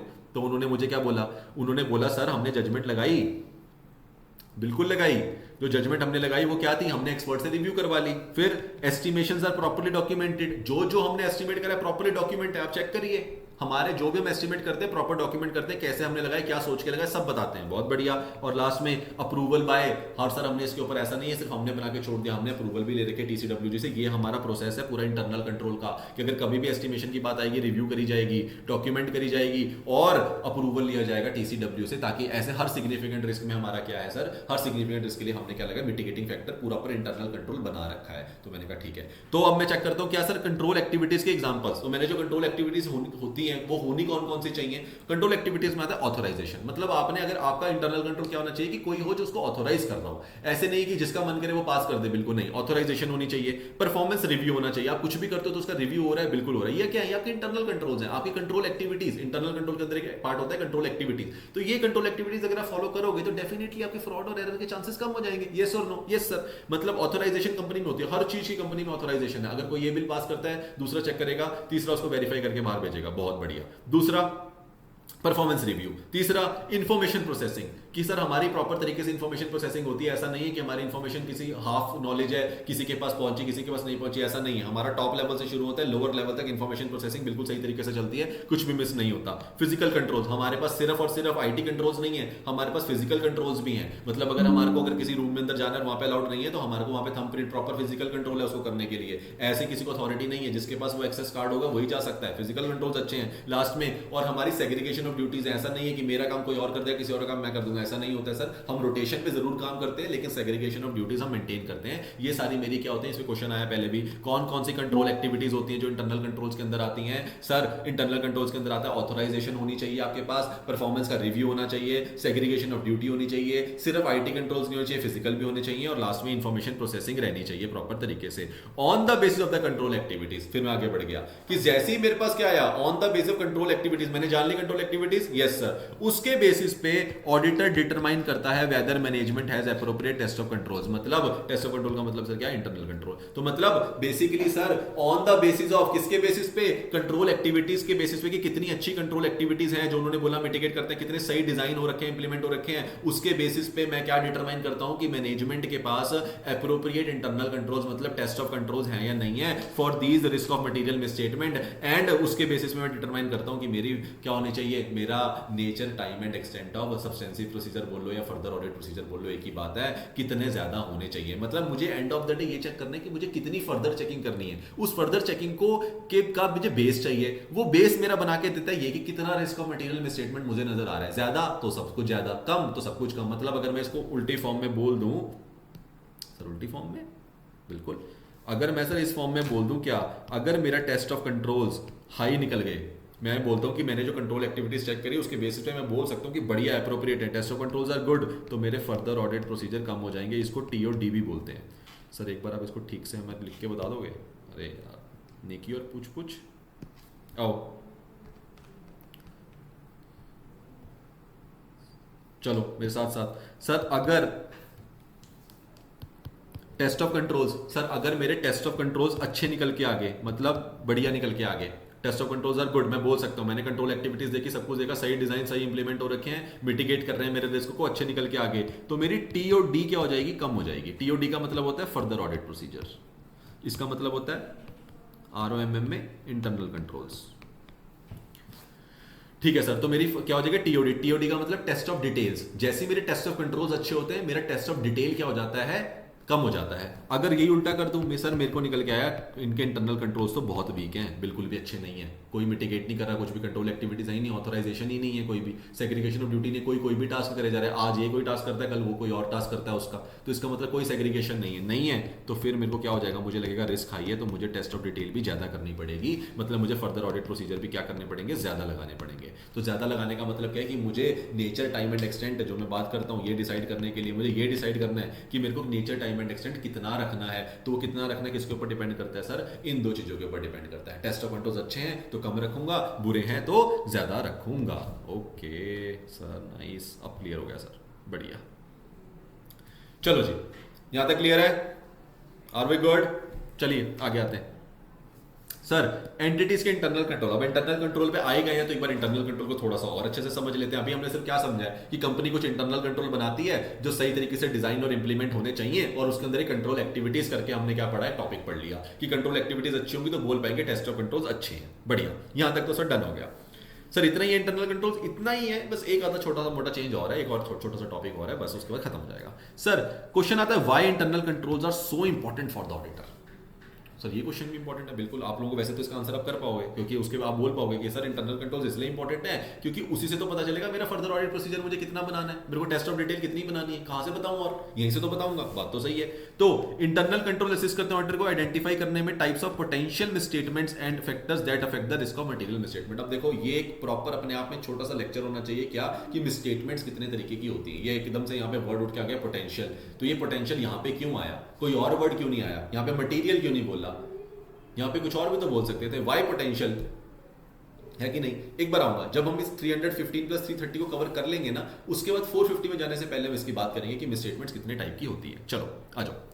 तो सर इंटरनल कंट्रोल क्या करते हैं? असिस्ट करते हैं ऑडिटर को, असिस्ट करते हैं, बिल्कुल अभी के लिए भूल जाओ पोटेंशियल वर्ड, ठीक है। इंटरनल कंट्रोल असिस्ट करते हैं ऑडिटर को आइडेंटिफाई करने में कि type of risk of material misstatement कितनी हो सकती है, and factors that affect the risk of material, मतलब कौन कौन से फैक्टर हैं जो रिस्क ऑफ मटेरियल मिसस्टेटमेंट को क्या कर सकते हैं सर? अफेक्ट कर सकते हैं। And in designing the nature time and extent of further audit, यही तो बोला था अभी हमने, मतलब कहीं ना कहीं इंटरनल कंट्रोल इसलिए जरूरी है, उससे एक तो आपको रिस्क ऑफ मटेरियल मिसस्टेटमेंट निकल के आ जाती है, बिल्कुल वो फैक्टर पता चल जाता है किसकी वजह से हो रही है, क्या अफेक्ट कर रही है, और साथ में मेरे को वो डिजाइन करने में हेल्प करते हैं, मेंटेन करने में हेल्प करते हैं क्या सर? फर्दर ऑडिट प्रोसीजर का नेचर टाइम एंड एक्सटेंट, बिल्कुल सर, ठीक है। मतलब that is how much substantive procedure required, ये भी क्वेश्चन हो जाता है इसका मतलब कि कितना सब्सटेंसिव प्रोसीजर रिक्वायर्ड। अगर मैं ऐसे पूछूं तो इसका मतलब ये हो जाएगा कि सर इसके लिए आपको ये जानना पड़ेगा कि इंटरनल कंट्रोल्स कितने अच्छे हैं, बिल्कुल। तो मतलब ऐसे पूछ लो या ऐसे पूछ लो, आंसर सेम रहेगा। तो सब्सटेंसिव प्रोसीजर ज्यादा कब होते हैं? वो भी इंटरनल कंट्रोल पर डिपेंड करता है। इंटरनल कंट्रोल क्यों इंपॉर्टेंट होता है? क्योंकि वो ये बताते हैं कि सब्सटेंसिव प्रोसीजर ज्यादा करने हैं या कम करने हैं। Okay sir, to determine whether internal controls are adequately design and implemented, अगर आपने ये जानना हो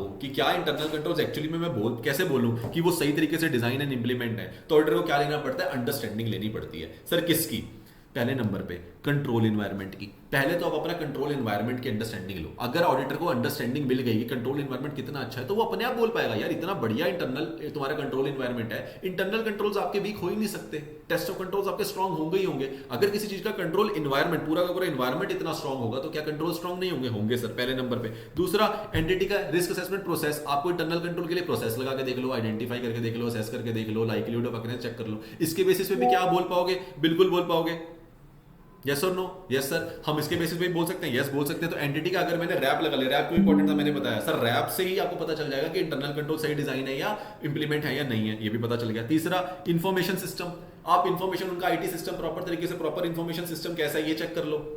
सो इन्फॉर्मेशन सिस्टम में क्या बोला सर, हमने प्रॉपर तरीके से, हमें क्या जानना होता है, हमें इन्फॉर्मेशन सिस्टम के बेसिस पता चल जाएगा। अगर कंपनी का इन्फॉर्मेशन सिस्टम बहुत अच्छा होगा, मतलब हर इन्फॉर्मेशन टॉप लेवल से लेकर लोअर लेवल तक एक ही बार में बहुत अच्छा फ्लो है पहुंचने का, मतलब कुछ मिस नहीं होता है, कुछ फैब्रिकेट नहीं किया जाता है। अगर ऐसा है तो इसका मतलब वी आर वेरी गुड, इसका मतलब हम क्या है, हमारे पास इंटरनल कंट्रोल्स बहुत अच्छे होंगे। तो हम कहां पे थे, हमें जानना था sir why internal controls are important, क्यों इंपॉर्टेंट है। जो हमने सर सिंपल समझ लिया कि इंटरनल कंट्रोल्स, पहली बात तो रिस्क ऑफ मटेरियल मिसस्टेटमेंट को बचाने के लिए फैक्टर यूज किया जाता है कि हमें पता चलता है कि risk of material misstatement high है या नहीं है, और हमें उसके बेसिस पे फर्दर ऑडिट प्रोसीजर कितना ज्यादा, उसका नेचर, टाइम एंड एक्सटेंट क्या रखना है, इसके लिए हमें चाहिए कि टेस्ट ऑफ कंट्रोल्स हमारे कितने स्ट्रॉन्ग है। अच्छे स्ट्रॉन्ग है तो कम कर देंगे, कम है तो ज्यादा कर देंगे। इतना क्लियर है? बिल्कुल सर। अब सर आता है कि टू अगर उसे डिटरमाइन करना है कि इंटरनल कंट्रोल सही तरीके से डिजाइन इंप्लीमेंट है या नहीं है, तो वो कैसे करें, उसके लिए आपको समझना पड़ेगा। क्या समझना पड़ेगा? उसके लिए आपको समझना पड़ेगा, ऑडिटर को समझा रहा है, आपको नहीं पता, आप क्वेश्चन पूछ रहे हो कि सर मुझे कैसे जान, मैं कैसे मान लूं, आपने एक लाइन तो बोल दी कि ये डिजाइन इंप्लीमेंट मेंटेन अच्छे से होने चाहिए internal control, how will I से कि ये सही तरीके से डिजाइन और इंप्लीमेंट हो रखे हैं। इसका सर आंसर क्या है? सर इसका आंसर है पहले नंबर पे। पहला क्या बोलता है, कैसे होएगा सर, कंट्रोल एनवायरनमेंट को चेक करो। अगर आप पूरा का पूरा कंपनी का कंट्रोल एनवायरनमेंट देखो, मैनेजमेंट ने कंट्रोल एनवायरनमेंट कैसा सेट कर रखा है, अगर वो कंट्रोल एनवायरनमेंट आपको लगे कि अच्छा कंट्रोल एनवायरनमेंट है, तो आपको आप मान सकते हो कि क्या कि उसके इंटरनल कंट्रोल्स भी क्या होंगे, अच्छे होंगे। दूसरे नंबर पे रिस्क असेसमेंट प्रोसेस लगा के देख लो, आपको तो ये तो दिया ही है, RAPR रिस्क असेसमेंट प्रोसेस, तो आपका पहला काम होना चाहिए। पहले नंबर पे आप रिस्क असेसमेंट प्रोसेस लगा के देख लो, आपको आइडेंटिफाइड असेस हो जाएगा कि कितने अच्छे लेवल पे क्या है हमारे इंटरनल कंट्रोल्स हैं, क्योंकि वही आपको बताएंगे रिस्क ऑफ मटेरियल में स्टेटमेंट के बारे में है या नहीं है, और आप उसको फर्दर ऑडिट प्रोसीजर्स को क्या कर पाओगे, डिजाइनर और नेचर, टाइम एंड एक्सटेंट उसका डिसाइड कर पाओगे। ठीक है सर, तो दो हो गए। पहले नंबर पे रैप लगा लो, दूसरे नंबर पे कंट्रोल एनवायरनमेंट चेक कर लो, तीसरे नंबर पे इंफॉर्मेशन सिस्टम चेक करो कि पूरा का पूरा इंफॉर्मेशन सिस्टम कैसा है। ऐसा तो नहीं है कि हाफ में इंफॉर्मेशन रहती है, टू वे इंफॉर्मेशन कम्युनिकेट नहीं हो पाती, टॉप लेवल से कोई इंफॉर्मेशन जाती है, मिडिल लेवल में रुक जाती है, नीचे तक पहुंचती नहीं। अगर ऐसा होगा, इंफॉर्मेशन सिस्टम स्ट्रांग नहीं होगा, तो डेफिनेटली बहुत सारे एरियाज के अंदर क्या हो सकते हैं, हमारा लैग हो सकती है, एरर आ सकते हैं, और वहां पे कहीं ना कहीं फ्रॉड होने के चांसेस भी आ जाएंगे, और हमारा क्या हो जाएगा, इंटरनल कंट्रोल्स हमारे कभी भी अच्छे नहीं हो सकते। और उसके बाद कंट्रोल एक्टिविटीज, ये तो हमने पढ़ ही लिया सर। कंट्रोल एक्टिविटीज, अगर आप कंट्रोल एक्टिविटीज को चेक कर लो, ऑथराइजेशन है या नहीं है कंपनी के अंदर, सेग्रीगेशन ऑफ ड्यूटी है या नहीं है, अगर आपने ये चेक कर लिया, परफॉर्मेंस रिव्यू होती है या नहीं होती है, अगर ये सब आपको दिख रहा है, और ये किसका पार्ट होता है, वैसे कंट्रोल इन्वायरमेंट का ही पार्ट होता है। तो कंट्रोल इन्वायरमेंट में कंट्रोल एक्टिविटीज, ये कंट्रोल इन्वायरमेंट तो साथ में बोल सकते हो कंट्रोल एक्टिविटीज। एक तो पहले पूरा इन्वायरमेंट चेक करो, और फिर एक वो कंट्रोल एक्टिविटीज भी चेक कर लो जो हमने पढ़ी थी। कंट्रोल एक्टिविटीज अगर वो अच्छी है तो डेफिनेटली आप मान सकते हो इंटरनल कंट्रोल्स अच्छा काम कर रहे होंगे। एंड लास्ट में मॉनिटर, कि क्या इंटरनल कंट्रोल्स को बनाने के बाद छोड़ दिया कंपनी ने, या उसे हर टाइम मॉनिटर करती है, प्रॉपर तरीके से चेक करती है, इंटरनल कंट्रोल्स का ऑडिट भी करवाती है, इंटरनल कंट्रोल्स की रिपोर्ट क्या आती है, वो सब कुछ आप चेक कर सकते हो, और आपको पता चल जाएगा how good internal controls are. अगर आपको ये पता चल गया, then you are all set to make a decision कि मुझे नेचर, टाइम एंड एक्सटेंट कितना रखना है। Am I clear sir? अब आपने ना सर एक बार एक चीज करी है, प्लीज एक बार थोड़ा सा क्लियर करोगे कि आपने ये इधर 1 डाला, इधर 2, ये 2 3, ये 4, ये 5, और इधर भी आपने डाला है 1 2 3 4। ये मतलब सर क्यों सर, ये अलग अलग मतलब पॉइंट्स कैसे हैं? बिल्कुल, ये क्वेश्चन आपके माइंड में नहीं आया, मुझे पता है, पर आना चाहिए था। चलो मैं बताता हूँ कैसे सर। और आपने जो लास्ट वाला पॉइंट है, फोर्थ वाला, ये तो भी पढ़ाया भी नहीं। बिल्कुल सही बात है, तो सर क्यों नहीं पढ़ाया? तो अब क्वेश्चन आता है कि अगर क्वेश्चन ये आए क्या कि डिटरमाइन वेदर, क्या इंटरनल कंट्रोल सही तरीके से डिजाइन एंड इंप्लीमेंट है या नहीं है, उसके लिए ऑडिटर कैसे अंडरस्टैंडिंग लेता है। अगर ये क्वेश्चन आएगा तो आपने क्या लिख के आना है, आपने ये पॉइंट लिख के आना है 1 2 3 4। अगर ये वाला क्वेश्चन आता है, दिस क्वेश्चन कम्स, तो मतलब आप लिख क्या होगे sir, control environment, auditor understanding लेगा कंट्रोल एनवायरनमेंट से, रिस्क असेसमेंट प्रोसेस से, इंफॉर्मेशन सिस्टम से, एंड एंटिटी कम्युनिकेशन प्रोसेस, याद रहे, ठीक है, वरना information process is also good. फिर कंट्रोल एक्टिविटीज से जो कंपनी के अंदर होती हैं, ठीक है, और मॉनिटर के कंपनी सही तरीके से मॉनिटर कर रही है या नहीं कर रही है। और लास्ट में एक और पॉइंट है इसके अंदर कि द इंटरनल ऑडिट फंक्शन, की कंपनी का इंटरनल ऑडिट ओवरऑल, जो इंटरनल कंट्रोल पता है किसका हिस्सा होता है, इंटरनल ऑडिट फंक्शन का। इंटरनल फंक्शन टॉप पे बैठा है, अगर मैं हिरार्की की बात करूं, top level, functional, middle level, functional level, है ना। तो टॉप लेवल पे जो बैठा है वो इंटरनल ऑडिट फंक्शन, उसके अंदर आता है इंटरनल कंट्रोल, उसके अंदर आता है कंट्रोल एनवायरनमेंट और कंट्रोल एक्टिविटीज। ओ ये है पूरे 300 में पढ़ेंगे, जब आएगा एक छोटा सा टॉपिक में, जब जाएंगे अदर टॉपिक्स में तब पढ़ लेंगे, अभी समझ लो। Internal audit function is overall function, उसके अंदर इंटरनल कंट्रोल्स के अंदर कंट्रोल एनवायरमेंट और कंट्रोल एक्टिविटीज। इतना क्लियर है? यस सर, बस इतना माइंड में बैठ गया तो बहुत है तुम्हारे लिए। तो इंटरनल ऑडिट फंक्शन से भी कितना अच्छा फंक्शन है कंपनी का, मतलब ओवरऑल फंक्शन कितना अच्छा है, अगर ये पता चल गया तो भी मैं कह पाऊंगा क्या कि उनका डिजाइन एंड इंप्लीमेंट अच्छा हो रखा होगा। ये तो हो गया क्वेश्चन नंबर 1। क्वेश्चन नंबर 2, कभी कभी हमें ना तंग करने के लिए कि अलग से कुछ क्वेश्चन पूछ रहा हूं, वो ऐसे पूछते थे कंपोनेंट्स ऑफ इंटरनल कंट्रोल बता दो। अगर आपको कंपोनेंट्स ऑफ इंटरनल कंट्रोल पूछे तो आपने लिखना है control environment, RAP, information system, control activities and monitoring. इतना क्या होता है आपके, ये आपके कंपोनेंट्स ऑफ इंटरनल कंट्रोल होते हैं। अब सोचो कंपोनेंट पूछ रहे हैं कंट्रोल के, तो फंक्शन की बात तो नहीं लिख सकते, फंक्शन तो उसके ऊपर बैठा है, तो वो कंट्रोल के नीचे क्या क्या कंपोनेंट है, तो वो मैंने बता दी। उसका कंट्रोल एनवायरनमेंट, उसकी control activities, information system, RAP और अपना क्या रह गया, मॉनिटरिंग। तो ये हो गया मेरा सर कंट्रोल एनवायरनमेंट के इंटरनल कंट्रोल के कंपोनेंट्स। दोनों क्वेश्चन में क्लैरिटी मिल गई? Yes sir. तो 1 to 5 उसमें लिखना है, बाकी 1 to 4 उधर लिखना है। तो ये हमने पढ़ लिया, ये रिपीट हो रखा है यहाँ पे, मिस छोड़ देखते हो। कंट्रोल एक्टिविटीज ये हमने ऊपर पढ़ लिया, ऑथराइजेशन वही सब। अब आता है सर एक कंट्रोल एनवायरनमेंट जो आपने बोला, इस कंट्रोल एनवायरनमेंट के अंदर ही तो कंट्रोल एक्टिविटीज है, बिल्कुल सही बात है। तो सर कंट्रोल एनवायरनमेंट भी बता दो, ये भी हमेशा अपने आप में 4 to 6 मार्क्स का पेपर में आ जाता है कि सर कंट्रोल एक्टिविटीज बता दो या उसके एलिमेंट्स बता दो एनवायरनमेंट के। ये दोनों क्वेश्चन आ रखे हैं पेपर के अंदर। तो सर कंट्रोल एक्टिविटीज तो थी जो आप टास्क हमने रख रखे, ऑथराइजेशन करना, परफॉर्मेंस रिव्यू करना, सेग्रीगेशन ऑफ ड्यूटी होना, ये सारे क्या कंट्रोल एक्टिविटीज हैं जो हम करते हैं। कंट्रोल एनवायरनमेंट होता है ओवरऑल कंट्रोल एनवायरनमेंट कंपनी ने कैसा बना रखा है, मतलब कैसा बना रखा है कि उसके अंदर उनका मतलब कंपनी का थॉट प्रोसेस, कंपनी कितने अच्छे तरीके से सोच रही है कि कंपनी एक्चुअली में चाह रही है कि हमसे कोई गलती ना हो जाए, वो चीज जाननी है। उसके लिए हमें क्या देखना पड़ता है, उनका कंट्रोल एनवायरनमेंट। वो क्या है, मैनेजमेंट की इंटीग्रिटी और एथिकल वैल्यूज, ये आते हैं कंट्रोल एनवायरनमेंट में। जितनी अच्छी इंटीग्रिटी, मैनेजमेंट कह रही है सर हम बिल्कुल ऑनेस्ट है, हमसे कोई गलती होगी हम एक्सेप्ट करने के लिए रेडी है और हम ट्राई करते हैं कि हमसे कोई गलती ना हो, हमारी एथिकल वैल्यूज इतनी स्ट्रांग है। फिर management commitment to competence, sir हमें मार्केट में सबसे अच्छा बनना है, हम बिल्कुल कमिटेड है काम को लेकर, हम कुछ भी गलती नहीं करते हैं, बढ़िया। पार्टिसिपेशन में टीसीडब्ल्यूजी, हर चीज के अंदर उनके टॉप लेवल मैनेजमेंट की ऑथराइजेशन लगी होती है। टॉप लेवल मैनेजमेंट कह रहा है आपको मुझसे पूछे बिना करना ही नहीं है, तो वो भी तैयार है। तो इसका मतलब कहीं ना कहीं क्या है कि उनकी पार्टिसिपेशन इन्वॉल्व है। फिर मैनेजमेंट की फिलॉसफी हमें बताती है, उनका ऑपरेटिंग स्टाइल हमें बताता है कि मैनेजमेंट इतने सही तरीके से काम करती है, इतने डिसिप्लिन्ड वे है कंपनी मैनेजमेंट का कि हम कह सकते हैं कि इनका कंट्रोल एनवायरनमेंट बहुत अच्छा है। और ऑर्गेनाइजेशन का स्ट्रक्चर इतना ब्यूटीफुली ड्राफ्टेड है कि कोई भी इंफॉर्मेशन आती है तो उसका एक इतनी प्रॉपर हिरार्की बनी हुई है कि हम बोल सकते हैं कि कभी भी कोई इंफॉर्मेशन मिस नहीं हो सकती। वाह। उसके बाद एक प्रॉपर तरीके से assignment of authority and responsibility के बेसिस पे क्या चलती है, मैनेजमेंट चलती है, तो और अच्छी बात है। फिर human resource policies and practice, उन्होंने बहुत बढ़िया क्या कर रखी है, अपनी human resource policies and practices बना रखी है, सबको फॉलो करनी होती है from top level to lower level. अगर ये सारी चीजें इतनी अच्छी होंगी तो हम बोल सकेंगे क्या एक कंपनी के अंदर एक मैनेजमेंट एक बहुत बढ़िया कंट्रोल एनवायरनमेंट बना के बैठा है। अगर कंट्रोल एनवायरनमेंट अच्छा होगा, उसी के अंदर आपकी कंट्रोल एक्टिविटीज, अगर आपने बहुत अच्छे तरीके से आप सब कुछ करते हो, बढ़िया तरीके से आपका क्या है, पार्टिसिपेशन रहती है टीसीडब्ल्यूजी की, प्रॉपर अथॉरिटी, प्रॉपर रिस्पॉन्सिबिलिटी है, तो अपने आपके authorisation, performance review, physical control, segregation of duties हो जाएगा, बिल्कुल हो जाएगा। तो इसका मतलब अच्छा control environment is equals to अच्छी कंट्रोल एक्टिविटीज। यस और no? Yes sir. These are the essential elements that influence the effectiveness of design, administration and monitoring of the internal control. तो यही होती हैं जो बोल सकती हैं, या हम जिसको देख के कह सकते हैं कि इनका डिजाइन, इंप्लीमेंटेशन और मेंटेनेंस बोल सकते हो, डिजाइन, एडमिनिस्ट्रेशन एंड मॉनिटरिंग बोल सकते हो, इंटरनल कंट्रोल्स की अच्छी हो रखी है। This is one thing you have to understand about internal controls. यहाँ पे 3 टॉपिक आ गए आपके इंटरनल कंट्रोल्स के बारे में, वो क्यों इंपॉर्टेंट है, कंपोनेंट्स क्या होते हैं इंटरनल कंट्रोल के, कैसे जानते हैं कि उनका डिजाइन एंड इंप्लीमेंटेशन अच्छा है, कंट्रोल एनवायरनमेंट, कंट्रोल एक्टिविटीज आ गई। तो ये पूरा का पूरा पेज आपको कंट्रोल एनवायरनमेंट के बारे में एक अच्छा रेडी कर देगा कि आपको सारा आंसर आता होगा। यस और नो? Yes sir. चलो, बहुत बेसिक सा क्वेश्चन, अच्छा सा क्वेश्चन है, कभी कभी आया हुआ तंग करता था पहले, अब नहीं करेगा आपको। क्या कि sir risk for which substantive procedures alone do not provide sufficient appropriate audit evidence. वो बोलते हैं कि कौन से ऐसे रिस्क, कौन सा ऐसा रिस्क है, कहां पे ऐसा रिस्क हो सकता है कि जहां पे मैं बोल सकता हूं कि सब्सटेंसिव प्रोसीजर, मतलब सब्सटेंसिव प्रोसीजर का मतलब क्या अगर सोचा जाए तो कि फर्दर ऑडिट प्रोसीजर, मतलब ज्यादा चेकिंग करना, राइट, डिटेल में चेकिंग करना। Yes sir. अब अगर मैं किसी चीज की डिटेल में चेकिंग कर लूं तो फिर उसमें प्रॉब्लम क्या है, वो तो अच्छी चीज ही है। अगर चाहे इंटरनल कंट्रोल, मैं कह रहा हूं इंटरनल कंट्रोल अच्छे हो या ना हो, अगर मैं यही डिसाइड कर लूं मैं तो डिटेल ही चेक करूंगा, इंटरनल कंट्रोल अच्छे हैं तो भी डिटेल चेक करूंगा, इंटरनल कंट्रोल बुरे हैं तो मुझे करना ही डिटेल में चेक था। अगर मैं यही डिसाइड कर लूं कि भाई मैंने करनी ही डिटेल है, मुझे फर्क ही नहीं पड़ता है, मुझे वही निकल के आ जाएगा इंटरनल कंट्रोल्स कितने अच्छे नहीं है, जब मैं फर्दर अच्छे से बहुत ज्यादा डीप चेकिंग करूंगा, सब कुछ अच्छे से चेक करूंगा, तो कौन सा ऐसा एरिया हो सकता है, कौन से ऐसे रिस्क हैं जहां पे अगर मैं ये डिसाइड कर भी लूं कि मैं अकेला सब्सटेंसिव लगाना चाहता हूं, मैं क्या नहीं लगाना चाहता, मैं इंटरनल कंट्रोल्स की चेकिंग नहीं करना चाहता, डायरेक्टली फर्दर ऑडिट प्रोसीजर पर जाना चाहता हूं, तो मेरा काम नहीं बनेगा, या मेरे पास सफिशिएंट एप्रोप्रिएट ऑडिट एविडेंस में नहीं आ सकते, कौन सा क्या रोक रहा है मुझे, या फिर कौन सी ऐसी सिचुएशन है, या फिर कौन से ऐसे सर्कमस्टांसेस हैं where internal controls are essential, कि इंटरनल कंट्रोल्स के बिना तो आगे बढ़ ही नहीं सकते, वो कौन से एरिया है। देखो दोनों फॉर्मेट में क्वेश्चन आ सकते हैं, क्वेश्चन नंबर 1, क्वेश्चन नंबर 2, कहां पे एसेंशियल है, नंबर 1, कहां पे substantive procedure alone can not be, तो कैन नॉट प्रोवाइड, क्या sufficient and appropriate audit evidence नहीं प्रोवाइड करेंगे। अगर ये दोनों क्वेश्चन आ जाए तो इसका आंसर एक ही है, क्या सर,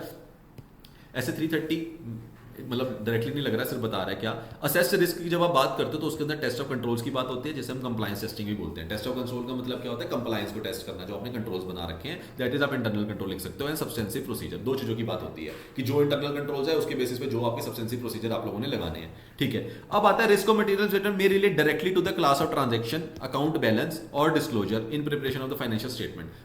तो sir risk of material statement क्या कहीं पे भी राइज कर सकती है, एपीसीडी में हमने रैप इसलिए लगाया था, यस सर, कहीं पे भी, या फिर उसे बोल सकता हूं सीओटी एबीडी, यस सर बोल सकते हो, तो हमने समझा दिया।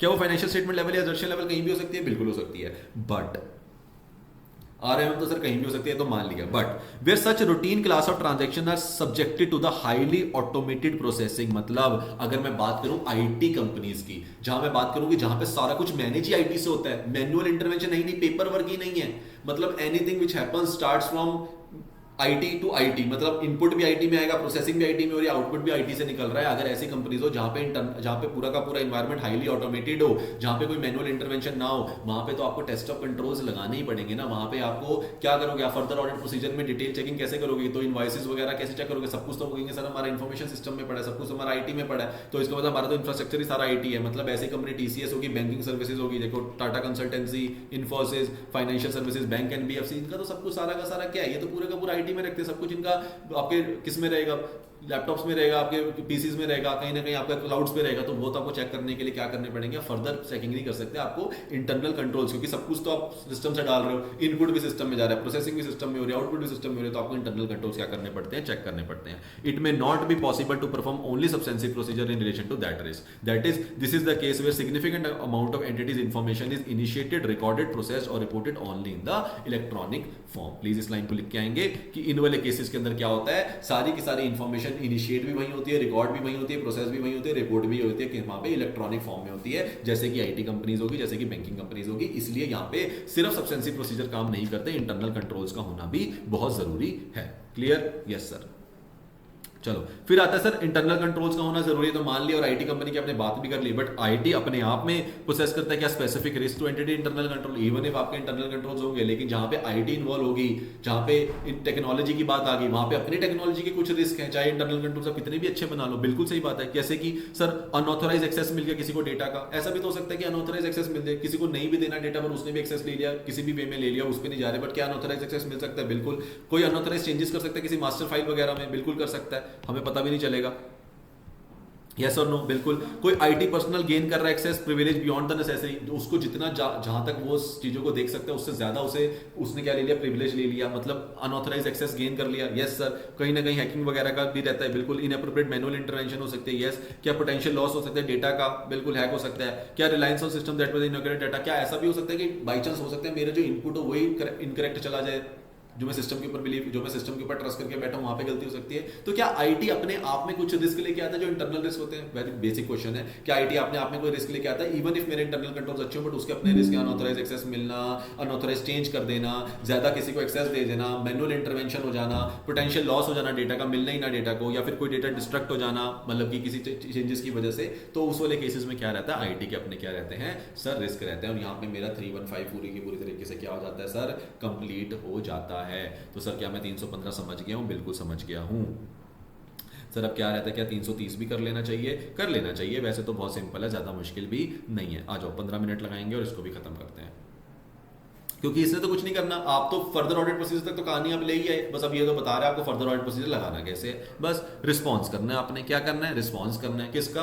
असेस्ड रिस्क का। सर 330 बोलता है response to the assessed risk, जो आप असेस करके ले आए। असेस्ड रिस्क का मतलब रिस्क ऑफ मटेरियल मिसस्टेटमेंट, जो आप ढूंढ के ले आए इंटरनल कंट्रोल्स में रैप लगा के, या फिर एपीसीडी में रैप लगा के, ये सारा का सारा जो आपने मुझे लाके दे दिया, इसका मुझे क्या रेडी करना है, मुझे रिस्पॉन्स रेडी करना है, और उसके लिए आपने मुझे बेस दे दिया था। यस सर, हमने आपको बेस दे दिया था, जिसके बेसिस पे आप क्या डिसाइड कर सकते थे, नेचर, टाइम एंड एक्सटेंट आप अपना डिसाइड कर सकते थे। क्या मैं इतना पढ़ के आ चुका हूं? बिल्कुल जी। चल सर, अब आता है कि रिस्क जो होगा, जो भी आपने आरओएमएम ढूंढा होगा, वो हमें पता है 2 लेवल पे ढूंढा होगा। एक फाइनेंशियल स्टेटमेंट लेवल, यस। दूसरा सर रिजर्शन लेवल, यस।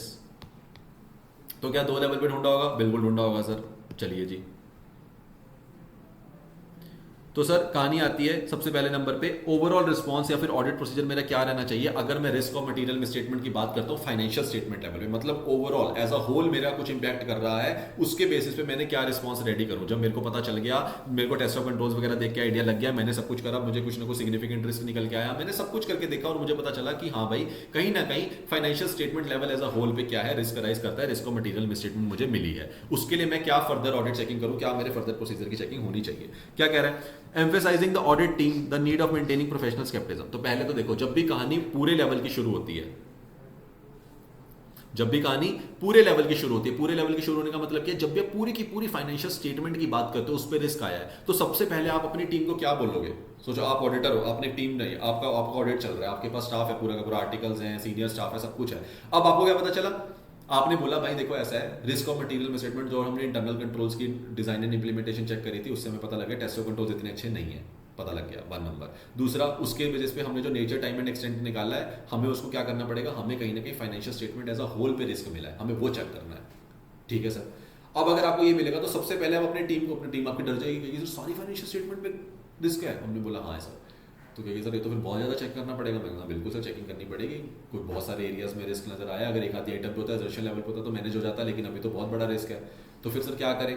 जब ऐसी बात हुई तो सबसे पहले मुझे अपनी टीम का थोड़ा सा कॉन्फिडेंस वगैरह, उनको थोड़ा सा वापस उनके बेसिक्स पे लेके आना पड़ेगा। Yes sir. तो मैं कहाँ से शुरू करता हूँ, मैं बिल्कुल इनिशियल से स्टार्ट करता हूँ। देखो तुम मेरी एक अच्छी ऑडिट टीम हो, सारे हम एक्सपर्ट है, प्रोफेशनल स्केप्टिज्म को नहीं भूलना है। वो आपको टॉपिक बिल्कुल इनिशियल याद है, सीखा था तुम लोगों ने, मैं तुम्हें उस दिन पूछूंगा जब तुम ऑडिट, मेरे क्या हो गया ऑडिट, मेरे पास स्टाफ हो गए, तो मैं बोलूँ तो याद है प्रोफेशनल स्केप्टिज्म पढ़ा था, बिल्कुल विजिलेंट होना है, अच्छे तरीके से देखना है, कुछ भी मिस नहीं करना है। क्या मुझे याद है, बिल्कुल याद है। तो पहले मैंने उनको क्या करा, उनको मैंने थोड़ा सा प्रिपेयर करा, रेडी करा। तो पहले मैंने अपनी ऑडिट टीम को बोला कि आपको इस टाइम पे जरूरत आ गई है, अगर कोई एक आधी आइटम होती तो मैं फिर भी बोल देता, लेकिन अब जरूरत है तुम्हारे प्रोफेशनल स्केप्टिज्म की, प्रॉपर विजिलेंट होके कुछ भी मिस नहीं करना, प्रॉपर अलर्ट रह के हमें देखना पड़ेगा, क्योंकि ये बड़े लेवल की प्रॉब्लम निकल के आई है। बिल्कुल। फिर अब क्योंकि ये बड़े लेवल की प्रॉब्लम निकल के आई है, तो मुझे क्या अपना वो वाला स्टाफ चाहिए होगा जो एक्सपर्ट है, क्यों जो मेरे बेसिक लेवल, जो मेरा फर्स्ट ईयर वाले आर्टिकल्स हैं, शायद मैं उनको ना लेके जाऊं। जो मेरा एक्सपर्ट स्टाफ है, मैं बोलूंगा कि भाई मुझे एक ऐसी टीम बनानी पड़ेगी जो प्रॉपर किसकी हो, एक्सपर्ट्स की हो, जिनको प्रॉपर तरीके से नॉलेज है, क्योंकि फाइनेंशियल स्टेटमेंट लेवल पे क्या आई है, रिस्क ऑफ मटेरियल में स्टेटमेंट आई है। फिर मुझे उनको प्रॉपर तरीके से डायरेक्शन, सुपरविजन और रिव्यू भी देना पड़ेगा, क्योंकि इतने लेवल पे चेक करेंगे, मैं कुछ उनके हवाले तो छोड़ नहीं सकता।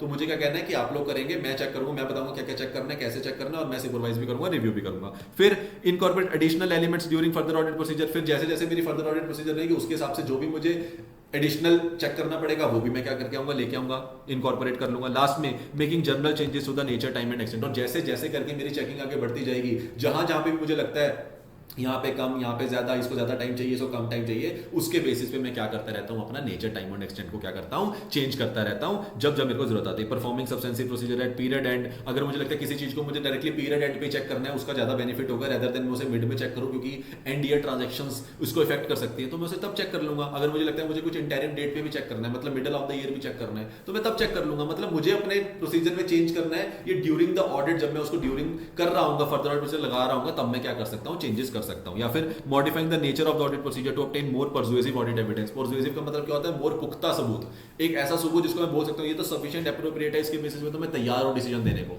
तो वो जब भी मुझे लगेगा अगर मुझे कुछ भी मोर परसुएसिव मिलने का ऑप्शन है, तो मैं क्या कर सकता हूँ, अपने प्रोसीजर को चेंज करके उस लेवल तक टेस्टिंग कर सकता हूँ कि मुझे बहुत अच्छा सफिशिएंट एंड एप्रोप्रिएट क्या मिल जाए, ऑडिट एविडेंस मिल जाए। Am I clear? यस। तो सर जब भी हम बात करते हैं किसकी, सर जब भी हम बात करते हैं कि क्या, जब भी financial statement level as a whole की कहानी आती है और पता चले इसके ऊपर आरओएमएम निकल के आई है, तब सबसे पहले आपको अपनी टीम को रेडी करना पड़ेगा, उनको थोड़ा सा क्या करना पड़ेगा, कॉन्फिडेंस देना पड़ेगा। तो आप शुरू कहां से करोगे कि तुम्हें प्रोफेशनल स्केप्टिज्म तुम्हें सिखाया गया है, तुम अलर्ट रहोगे, तुम विजिलेंट रहोगे, तो तुम पक्का ढूंढ लोगे इसके अंदर क्या गलती है, टेंशन नहीं लेना, नंबर 1। दूसरा, मैं सिर्फ और सिर्फ अपनी ऑडिट टीम एक्सपर्ट्स की लेके जा रहा हूं, तुम सारे एक्सपर्ट हो, तुम्हें टेंशन नहीं लेनी है। नंबर 3, मैं बैठा हूं तुम्हें डायरेक्ट करने के लिए, सुपरवाइज करने के लिए, रिव्यू करने के लिए। नंबर 4, अगर कहीं पे भी कुछ भी चेंज करने की जरूरत पड़ी तो हम लोग चेंज करेंगे, इनकॉर्पोरेट कर लेंगे, एडिशनल हमें चेकिंग करनी पड़ी वो भी कर लेंगे, दूसरे स्टाफ को भी बुला लेंगे, कहीं ना कहीं छोटी छोटी चीज चेक करनी पड़ी तो टेंशन नहीं लेना, और लास्ट में जब जब जहां जहां जरूरत पड़ी वहां पे मैं अपना नेचर टाइम एंड एक्सटेंड भी क्या कर लूंगा, चेंज कर लूंगा। अगर हमें कुछ अभी चेक करना है तो हम अभी करेंगे, अगर हमें अभी नहीं करना, सीधा लास्ट में करना है तो वैसा भी कर सकते हैं। और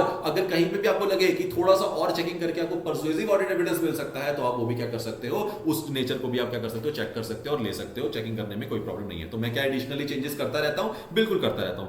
बहुत बढ़िया। अब आता है सर, ये तो वही वाली बात होगी कि आपने फाइनेंशियल स्टेटमेंट लेवल पे तो इतना कुछ करना पड़ेगा, पर सर एजर्शन लेवल पे तो नहीं करना चाहिए। बिल्कुल, एजर्शन लेवल पे इतनी चेकिंग की जरूरत है नहीं है। तो only by performing test of controls auditor achieve an effective response for only particular assertion. तो कभी कभी ऐसा हो सकता है मुझे एजर्शन देख के लगे यार इस पे टेस्ट ऑफ कंट्रोल अगर मेरे को चेक कर ले के से पता चल जाएगा कि इसके अंदर कितना रिस्क है, क्योंकि मुझे ज्यादा चेकिंग की जरूरत भी नहीं है। कभी कभी क्या उससे काम चल जाता है, टेस्ट ऑफ कंट्रोल से चल जाता है, अगर आईटी से रिलेटेड तो चल जाएगा। और कभी कभी सब्सटेंसिव चेकिंग करके, ज्यादा चेकिंग करके भी एप्रोप्रिएटली पता चल जाता है कि हाँ यार इसके कंट्रोल्स मैंने चेक कर लिया, ज्यादा चेकिंग कर लिया और मुझे पता चल गया कि कितना लेवल का इसके अंदर रिस्क निकल के आ रहा है, ये पर्टिकुलर आइटम में इतना एक लेवल का रिस्क है। मतलब सिंपल टेस्ट ऑफ कंट्रोल से भी कभी कभी, ऐसा नहीं करो सारा टाइम, याद रखना कभी कभी टेस्ट ऑफ कंट्रोल्स अपने आप में क्या इनफ हो सकते हैं, आईटी के केस में हो सकते हैं, वैसे नहीं होंगे।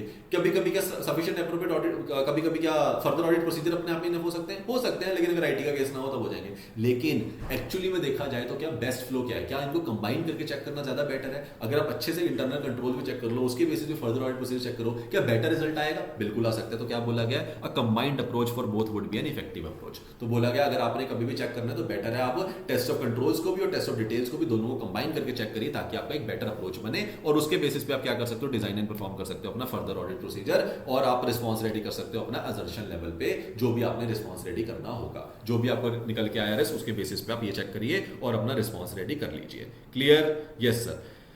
सर अब इसको वापस थोड़ा सा समअप कर देते हैं, पर जब आप लास्ट जैसे पढ़ रहे होगे ना तो ये मेरे समअप वाली चीजें काम आती हैं। ठीक है, तो सर कैसे मतलब, तो सर ऐसे मतलब सर अगर आप in designing the further audit procedure आप डिजाइन कर रहे हो तो ऑडिटर क्या कर सकता है, auditor shall consider the reason for assessment at assertion level.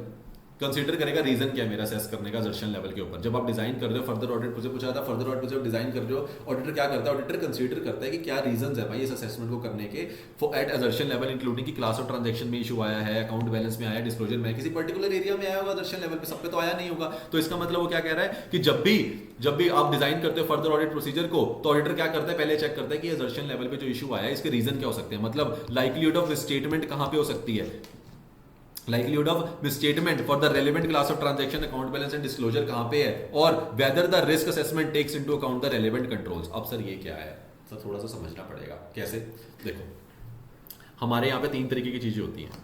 Sir समझा दो थोड़ा सा, सीधा सीधा नहीं हमें समझ आ रहा। ओके डोंट वरी सर, हमने एक इक्वेशन पढ़ी है, AR equals to IR into CR into DR, sir पढ़ी है? सर हाँ सर। ऑडिट रिस्क क्या होता है sir, inherent risk into control risk into detection risk. Audit risk क्या होता है sir, inherent risk into control risk into detection risk. मतलब कुछ ना कुछ तो ऐसे रिस्क होते हैं जो बिजनेस की नेचर के अंदर इनहेरेंट छुपे हुए होते हैं, ये हमने पहले ही पढ़ा था। कुछ ना कुछ ऐसे हैं जो बिजनेस नेचर से ही लेके आता है रिस्क को, हम उसे अवॉइड नहीं कर सकते। ठीक है, कुछ रेगुलेटरी उनके ऊपर लगेंगे ही लगेंगे, ऑब्लिगेशन हम उनको अवॉइड नहीं कर पाएंगे। तो कुछ ना कुछ तो उनके इनहेरेंट, उनके बिजनेस में, उनके प्रोडक्ट में ऐसा रिस्क है।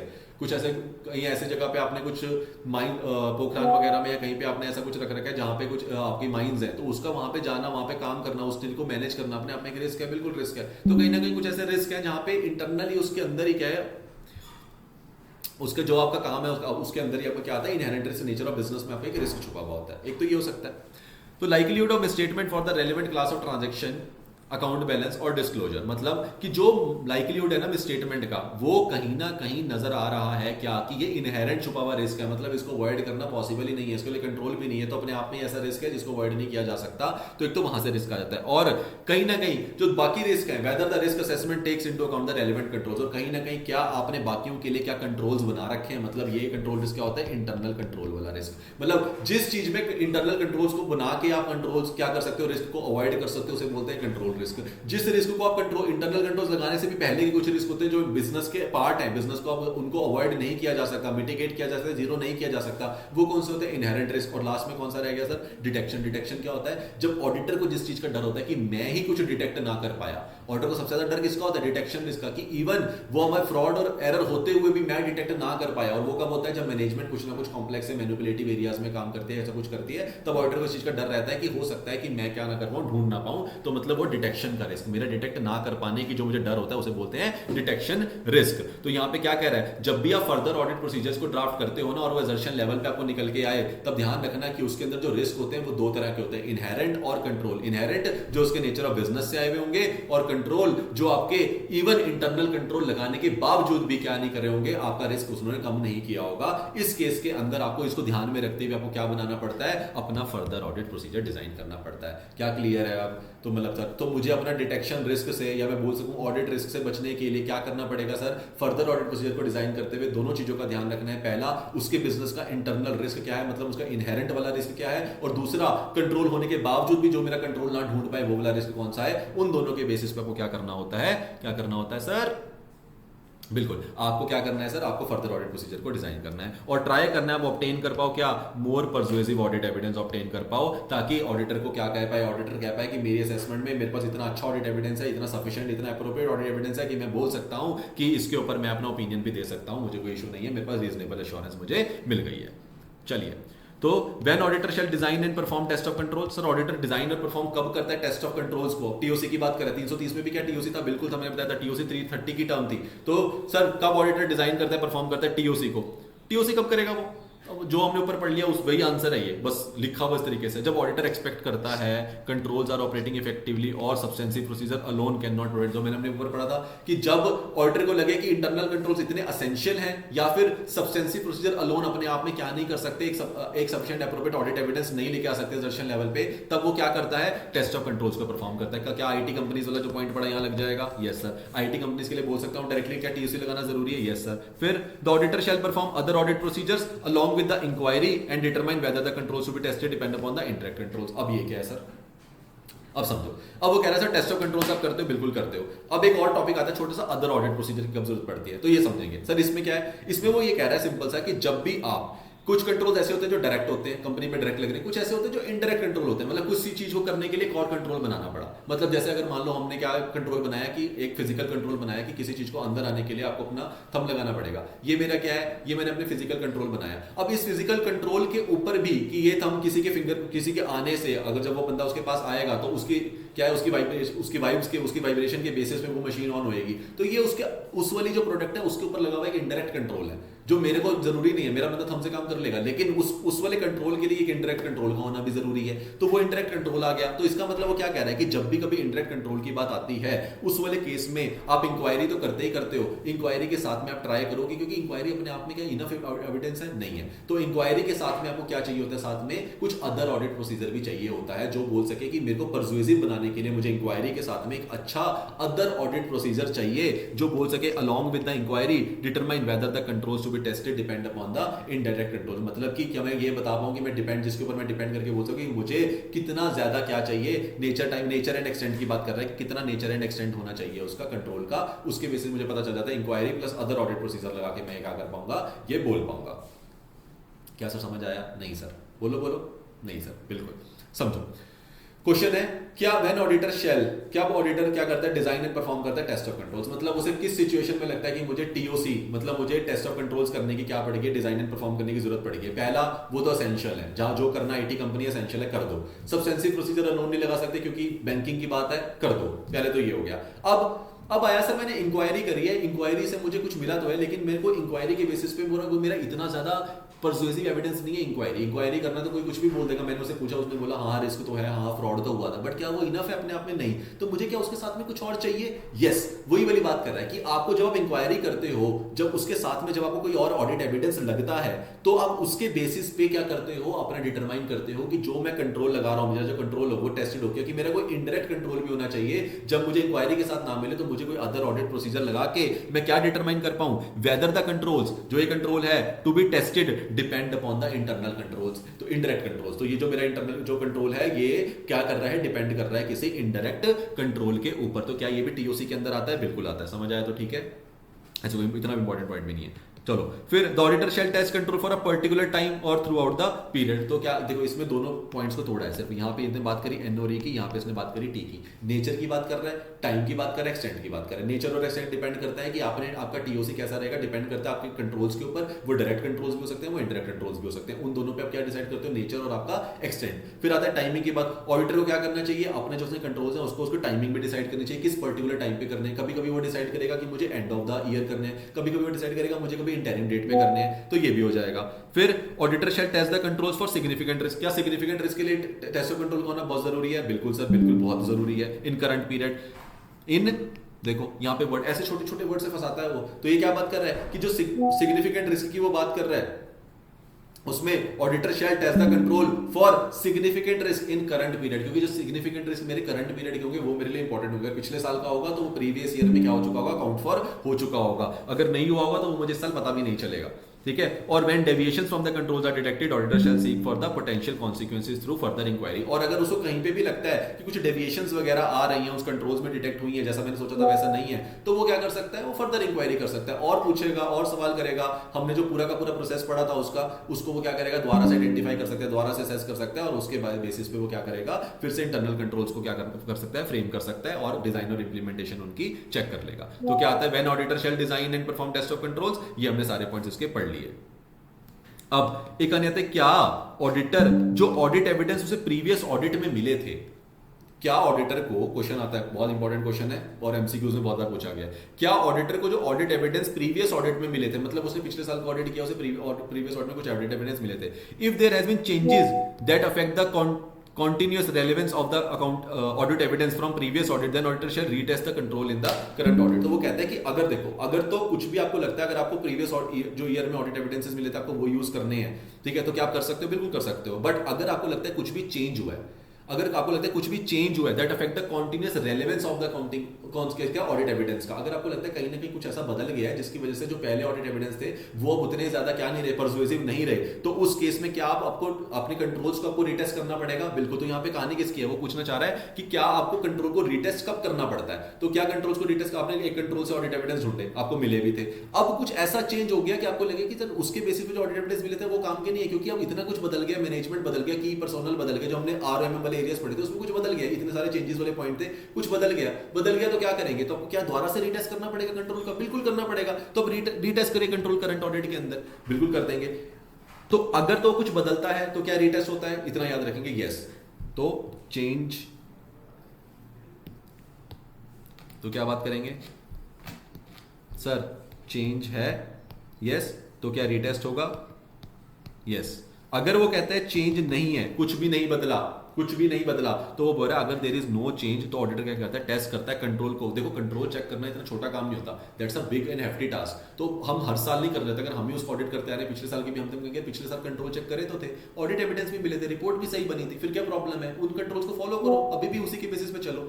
लेकिन अगर आपको कहीं भी ऐसा लगता है कि नहीं ऐसा नहीं है सर, अगर हमारे को लगता है कुछ ऐसा चेंज हुआ है, मेजर चेंजेस आए जहां पे कुछ चेंजेस लग रहे हैं, तो उस वाले केस में what you can do is, आप लोग उस वाले, अगर कोई चेंज हुआ है तो रीटेस्ट करेंगे, अगर कोई चेंज नहीं हुआ है तो at least once in every third audit आप क्या करते हो, एटलीस्ट एक बार, हर तीसरे ऑडिट में एटलीस्ट एक बार, मतलब आपको क्या करना होता है, आपको कंट्रोल को क्या करना पड़ता है, रीटेस्ट करना पड़ता है, दोबारा से आपको कंट्रोल्स की टेस्टिंग करके देखनी पड़ती है। कब करनी पड़ती है सर, कब करनी पड़ती है सर, हमेशा at least once in every third audit, मतलब हर तीसरे साल के अंदर आपको एक बार क्या कर लेना चाहिए, कंट्रोल्स को रीटेस्ट कर लेना चाहिए। और अगर आपको कोई चेंज नहीं हुआ है तो आप 2 साल फॉलो करें, तीसरे साल में चेंज कर लें, अगर कुछ बदला है तो आप उसी साल में क्या कर दें, उसको चेंज कर दें। ठीक है, चलो फिनिश, लास्ट है बस।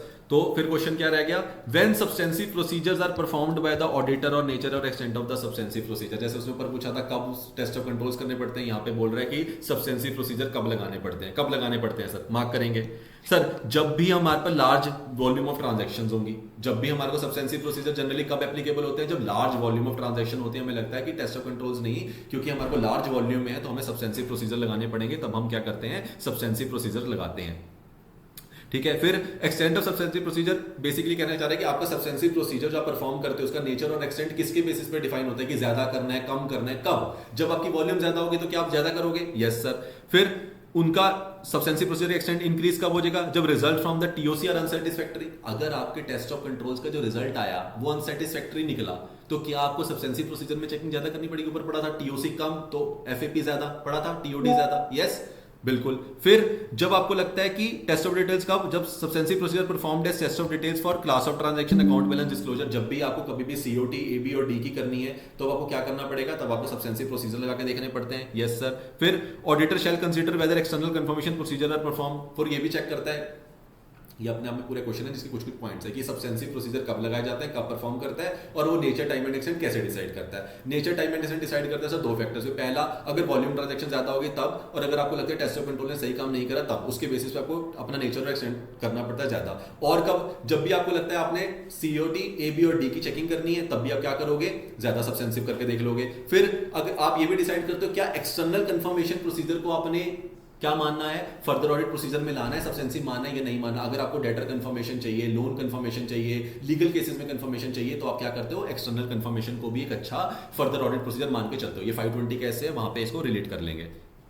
फिर अगर आपको लगता है क्या auditor has to perform SPs that are specifically responsive to risk which are audit judgement determined by the significant risk. अगर आपको कहीं पे भी सिग्निफिकेंट रिस्क आता है, अगर आपको कहीं पे भी क्या आता है? सिग्निफिकेंट रिस्क आता है, तो क्या आपको सब्सटेंसिव प्रोसीजर ज्यादा करने चाहिए?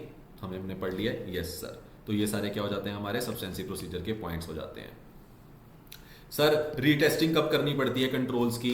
जब वी कंट्रोल एनवायरनमेंट होगा। अब उल्टा कर लो, रीटेस्टिंग कब करनी पड़ती है कंट्रोल की? जब हमने ऊपर पढ़ा था ना अच्छा इंटरनल कंट्रोल्स एसेंशियल क्यों है, उसके उल्टे कर दो पॉइंट। कंट्रोल एनवायरनमेंट वहां पे अच्छा था, यहाँ वीक हो गया। वहां पे मॉनिटरिंग अच्छी कर रहे थे, यहाँ वीक कर ली, ठीक है। यहाँ पे क्या हो गया? पर्सनल चेंजेस दैट सिग्निफिकेंट, जो पर्सन उसको गवर्न करता था, जिसके पास ऑथराइजेशन थी, वो चेंज हो गया। वीक आईटी जनरल कंट्रोल्स हमारे बहुत वीक हो गए हैं। कंट्रोल हो गए चेंजेस सर्कमस्टांसेस में, कंपनी में बहुत बड़े सर्कमस्टांसेस चेंज आ गए हैं, केएमपीज बदल गए, कंपनी ने एक्सपेंशन कर ली, जो पहले कंट्रोल से बहुत छोटे लेवल पे थे हम बहुत बड़े बन गए हैं, या फिर मैनुअल इंटरवेंशन सिग्निफिकेंट हो गई है। इन सारे केसेस में आपको क्या करनी पड़ती है? रीटेस्टिंग करके देखनी पड़ती है। इवन इफ आप बोलो ऊपर जो पढ़ के आए रीटेस्ट नहीं करना पड़ता, तो हमने वो जो बोला चेंज की वजह से, वो चेंज क्या है? ये सारे चेंजेस हैं, उन चेंजेस की वजह से आपको रीटेस्टिंग करनी पड़ती है। अगर कोई चेंज नहीं आया तो once in every third audit आप क्या कर सकते हो? 1/3 आप रीटेस्टिंग करके देख सकते हो, वरना आपको करनी ही करनी पड़ेगी। यहाँ पे हमारा 315 प्लस 330 क्या हो जाता है? खत्म हो जाता है। Am I clear? चलिए आज की क्लास यहीं पे खत्म करते हैं, और उसके बाद फिर नेक्स्ट क्लास में मिलते हैं, इसको आगे फॉलो करेंगे कि ये कहाँ से 700 तक हमें कैसे पहुंचाता है। चलिए bye bye, take care, I hope you like the class. Do comment, do like if you really like it. आपने कुछ नया सीखा है, आपको लगता है कि कुछ ऐसा है जो नया था, या उसको बताने का तरीका, या फिर इंटरलिंकिंग आपको समझ आई है, तो प्लीज प्लीज प्लीज क्या करना, कमेंट करके बताना, so that I can also have a view कि आप लोगों को मैं और कैसे बेटर हो सकता हूँ या और क्या नया सिखा सकता हूँ। ठीक है, चलो bye bye, take care, see you all.